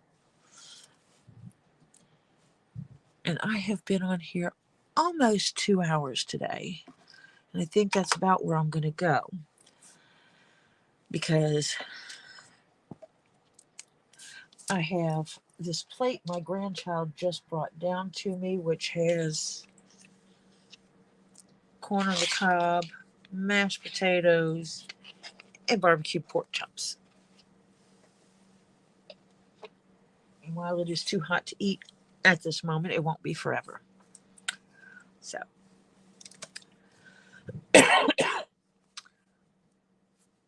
and on Tuesdays and Thursdays, somewhere between 9:30 and 10 o'clock, you can catch a lot of us hanging out at Two Lees in a Pod. Tuesdays is normally news, chat, game night. Thursdays is still follow up on news, chat a moment, and usually it's a sales night where they sell the crystals, gems, rocks. They will make jewelry. So they pre-string beads into jewelry and make jewelry that they sell. Lisa does a lot. Lisa, Two Leaves in a Pod, does a lot of resin as well, and does some amazing resin pieces. If you collect things and you need a bowl to put it in, you want something creative, Lisa has a pair of hands that sit like this, that it's a bowl, and it is nearly the same size as my hand, as my two hands. I matched my fingers up with those fingers and held my hands in the same way, and it is almost the same size as my own hands, which is really cool. So they are life-size hands. They're not like miniatures, or they're not like giant. They are human-size hands. But also makes can make like little jewelry boxes, keepsake boxes. I know she has some round ones, square ones, heart ones.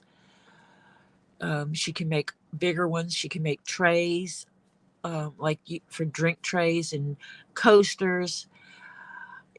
She makes clocks. She actually gets the snake skin sheds from Robbie at Get Swamped, and she has a mold for a snake, so she puts actual live snake skin shed in the mold as she's making them, so you get a snake that has the actual snake skin shed in it. She also uses the snake skin shed to make spheres, resin spheres. She makes a variety of things, so if you're interested in that, come check her out. She can do it. She custom does it, so a variety of colors or options are available. In addition to her selling some absolutely amazing crystals and gems and rocks and shiny pretties. So that's on Thursdays. And then on Fridays, I lost my mouse on my computer. 7:30 on Fridays, a whole bunch of people come and hang out over at Get Swamped. We watch the live that Robbie does where they're sitting in the office and they start talking about the week, what the accomplishments they've had or things they're planning on doing in the future. They open the mail and go over that, give us news on how the animals are doing, or if there's any new animals coming in, or if he's traded off any animals. And he also answers questions that people post on the different videos that they have where they show off the animals and educate about the animals.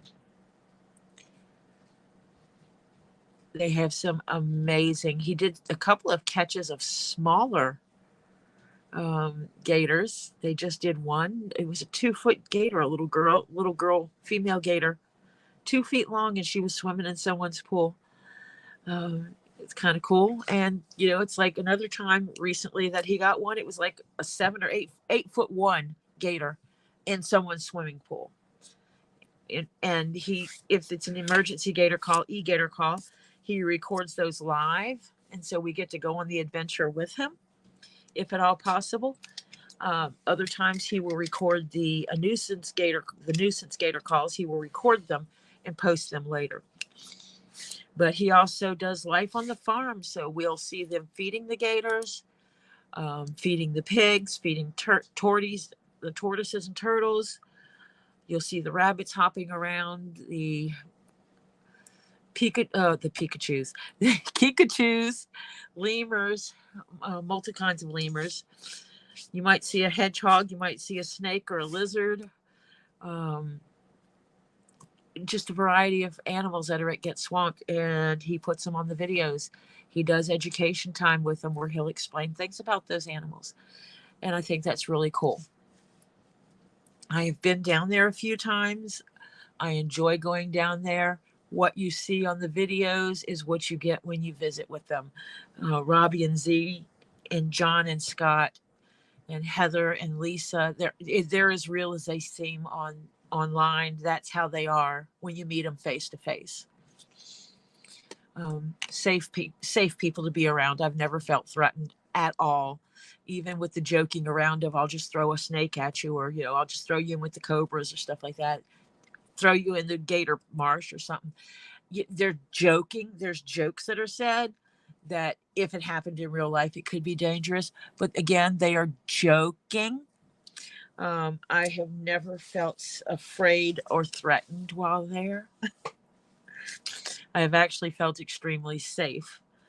Even with snakes being pulled out, being around the gators, I have been in the gator marsh, and I have felt safe every moment I've been there.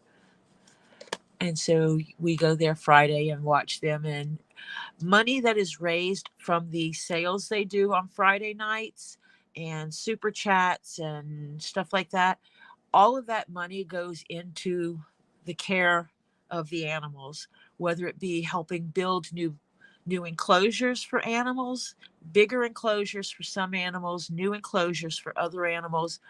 It buys food, it buys toys for the birds, a variety of things like that. Robbie does not get a paycheck from Get Swamped or the Animal Sanctuary. Any money that he gets coming in goes back. Anything he acquires during that time, his wife buys him things that he likes. He keeps the money separate. He keeps the books separate. And so we support him greatly. When schedules permit, Stacy Northern Aurora Treasures will go live. She also sells some crystals, gems, jewelry, a lot of 3D printed stuff. Her partner does some amazing 3D printing. If you don't, you can see what they have. If they don't have it, you can ask, and they will try to find the pattern for it and see if it's feasible to continue to get the pattern and make that item that you're asking for. And often when Stacy is live, you will also find Flutter Yo going live with her and selling some things, selling some rocks, crystals, and gems, some of them being local to the area where Flutter lives. Like Flutter will go out and walk down the street or walk down dirt roads and dig up rocks. Some amazing things. Go out at night and find Uperlites. I have a piece of copper that came from that she found. Jasperite or jadeite. Jasper. No, yeah, it's Jasper. Jasperite or something like that. I can't remember. My brain is fuzzy still, but stuff that she finds literally in her yard, or not in her yard, but in public spaces going down the road. I still want to go to the agate beach. That's all I got to say. I want to go to the agate beach. But Stacy is up in Canada, and hopefully we'll get her pearls back. But yeah, does some amazing stuff. I've bought some grab. Basically, it's like a grab bag, a surprise bag. You don't know what's in it. You're buying a bag of stuff, and then Stacy opens it on there to let you see what stuff you're getting. And I have never been disappointed. The amount of stuff and the dollar value of the stuff I have acquired in a bag has been greater than the amount of money I've paid for the bag. Cannot complain. And Rosie's Random Treasures used to go on 3 times a week, but since she broke her leg, she has been going on less frequent. She goes on occasionally. She will be going back on regular when she gets back home. She is at her mother's house right now recuperating from her broke bones. So everybody send out the positive energies, healing energies, good vibes, prayers, or whatever it is that you do to Rosie for healing, because we want her to heal and get back to her norm. This has greatly affected her and her family because she cannot be at home due to the number of stairs to get into where she's living. So she's having to stay at her mom's house and not be there every day with her own children. So that's hard. And so we are supporting her the best we can and sending her the love and prayers. If you like watching unboxing videos of rocks, crystals, and gems, specifically lots and lots and lots of spheres, you can go see our sphere queen, Diana, do some openings of things and setting up her area of all her lovelies.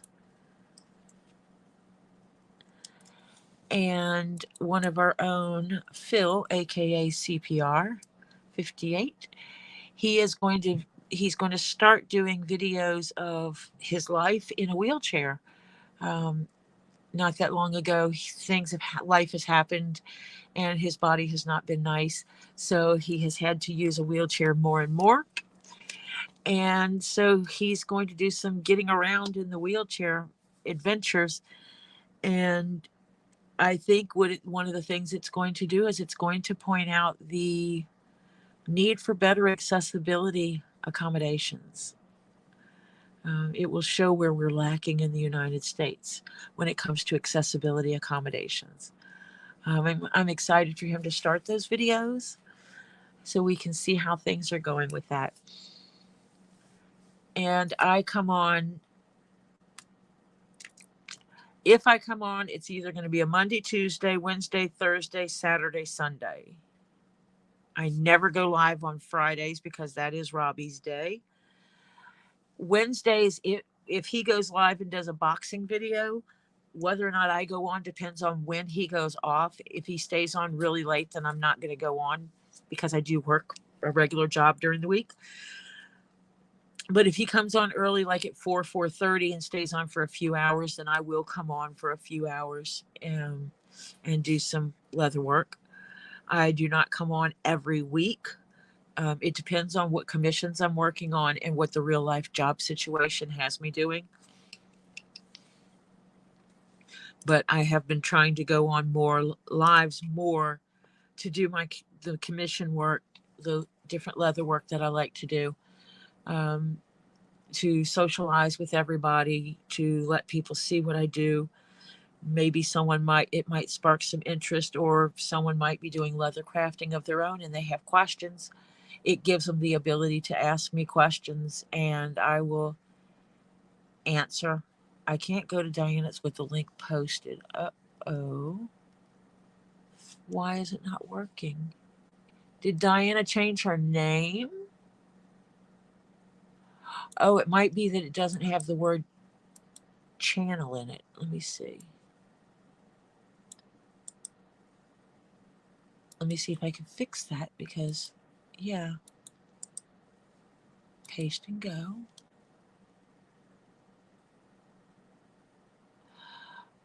Okay, yeah, that did not work. Let me fix that. but I do like sharing information and helping people with my knowledge of whatever it is. Okay, this is Diana's channel. I will update it on my list. Diana.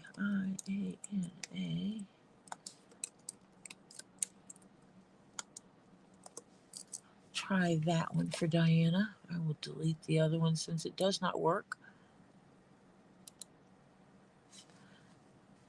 And I will update it on my list over here.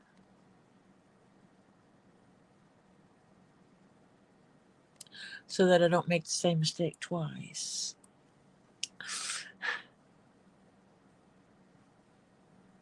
Oh wait, where did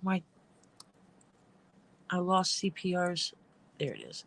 Somehow I deleted CPR's channel when I was updating Diana's on my list, because I do keep a sheet with all these in it. That's how I can get through it so quick. And Elizabeth goes live at 8:30. Let me see, go to channel.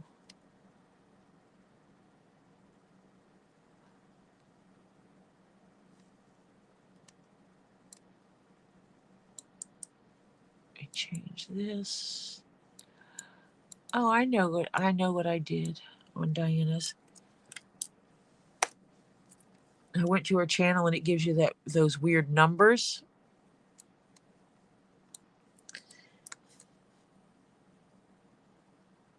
And I was changing it to be her @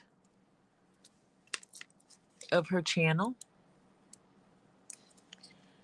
And I left in the word channel, and you should not do that.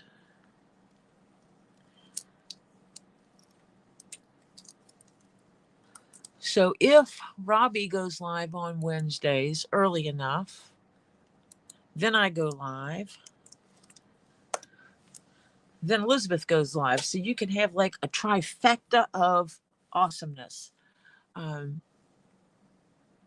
If I know someone else is going live, then I try to like squeeze between, because I am the one that's not always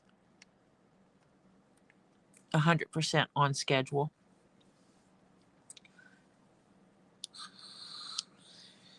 So we can hit all the people. And even if you can't always go watch the videos, going and subscribing, watching the videos later and hitting that thumbs up and making a comment helps greatly. I'm far from being monetized. I don't have enough people signing up here. I think I have like 119 people. I don't get 50 to 60 people watching my channel at a time. But still, if you go in and you watch those channels and you hit the thumbs up, subscribe to the channels, hit the bell notifications, even if you can't, if you're cooking dinner and cleaning house and you can't watch it, but you have a device that you can put it on while it's live and just say hi, doing stuff or whatever, and let it run while you're off doing something else, that still helps the creators. It gives us watch hours, and watch hours works towards your monetization. When you have enough, you have to have enough subscribers to become monetized, and you have to have enough watch hours to be monetized. So there's a lot of factors that go in. So watching the videos, even if someone doesn't have enough subscribers yet, it's always good. Always hitting the thumbs up on the people that you like us, it's a positive thing, and it helps us. Eventually, some of us will get to where we can get monetized. Eventually, I have 119 people subscribed. That's the most subscribers I've ever had. So if it keeps going up, eventually one day I'll have enough subscribers to be monetized. Then I can buy some better equipment for doing streaming with.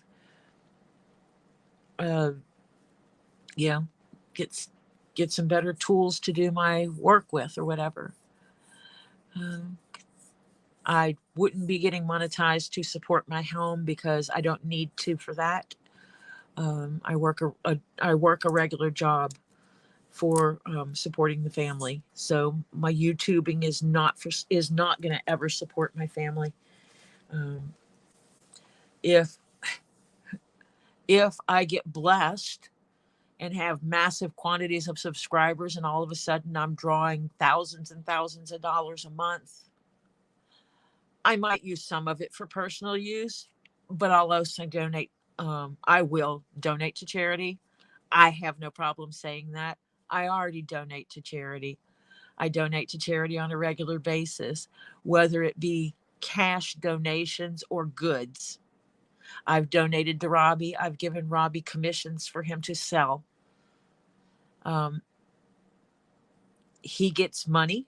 I get nothing. I use what I have. So I'm using my leather, my tools, my supplies, my time to make something and my money to ship it to somebody. So I am absolutely giving him money by doing that because he collects like I sold a $400 commission.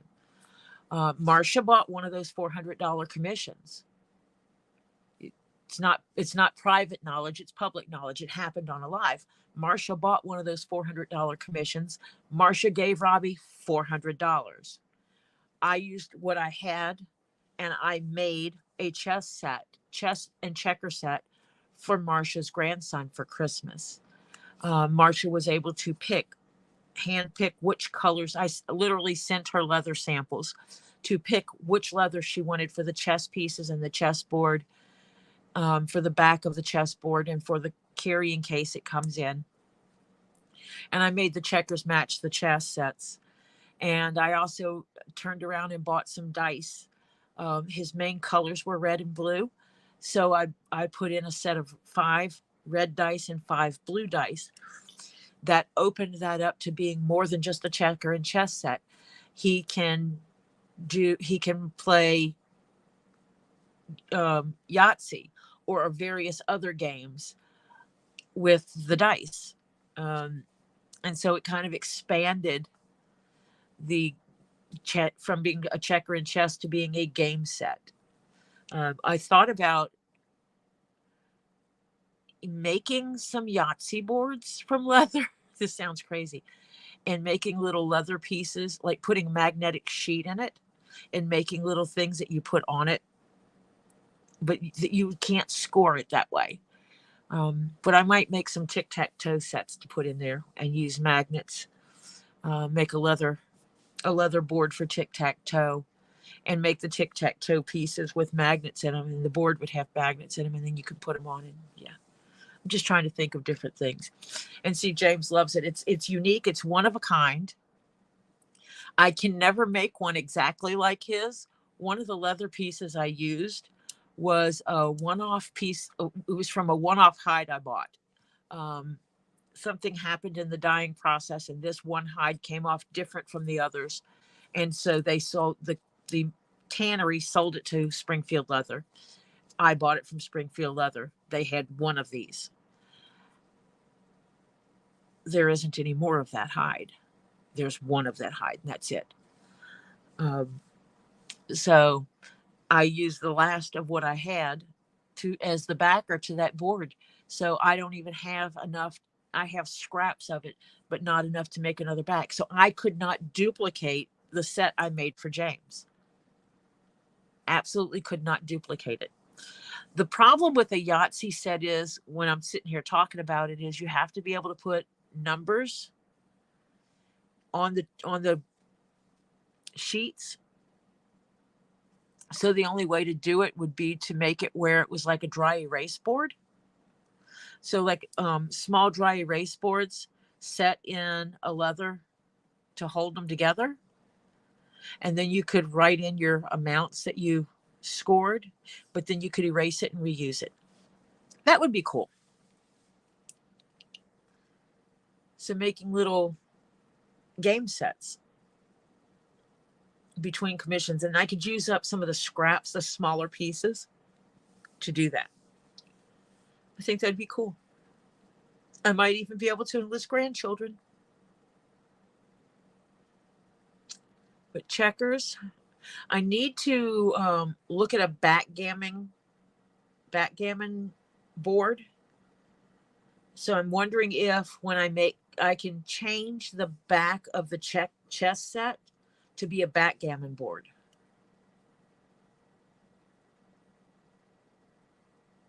I don't know how to play the game personally, but I need to look it up and see what the requirements are for it, what it looks like, and see if I can do that. Because I think that would be cool to have a chess set that it's chess and checkers on one side, flip it over and it's backgammon on the other side.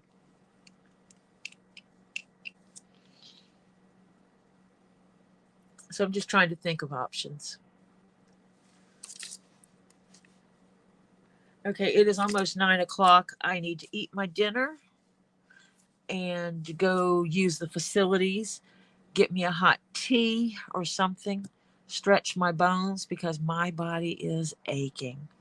My body is mad at me over going as much as I did. I did a lot of heavy lifting and moving stuff around over this weekend, and my body is really upset. I think next time I'll put the money aside and just get the hotel room and stay in the hotel.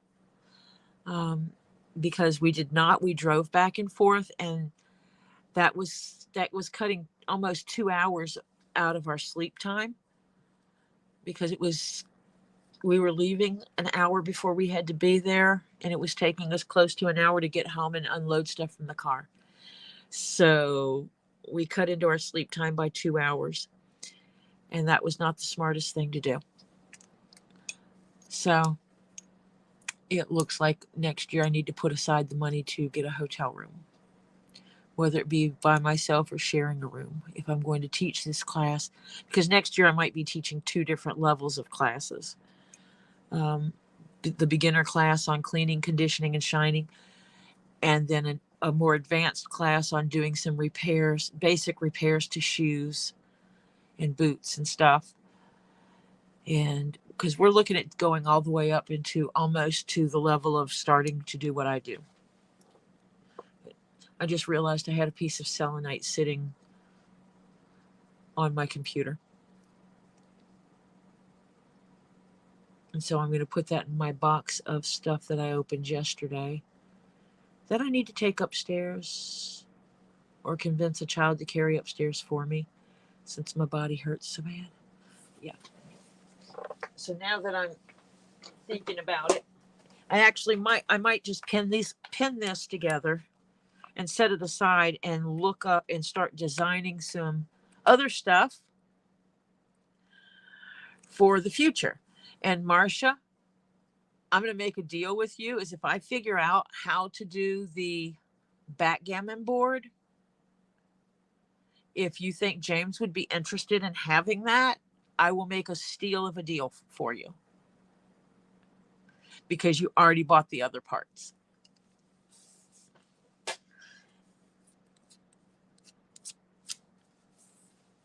Because I do have the blue and red leather that I used for his. So I might do a set, the pieces and parts I'm looking at trying to add to the game set, using the red and blue leather and some of the other leather that I used for his stuff, and use that as the initial first time doing it, and then I will work out a deal with you. That means it might be not 100% perfect, but I will not give him anything that's not at least 99% perfect. So, yeah. So I'm going to go. I will talk to you all later. I hope to see you on Two Lees in a Pod at 10 o'clock tonight. Check out what's going on there and see what kind of news is going on. Listen to the update on the local YouTube drama that's going on, because there's some cray-cray out there. I try to stay out of the cray-cray.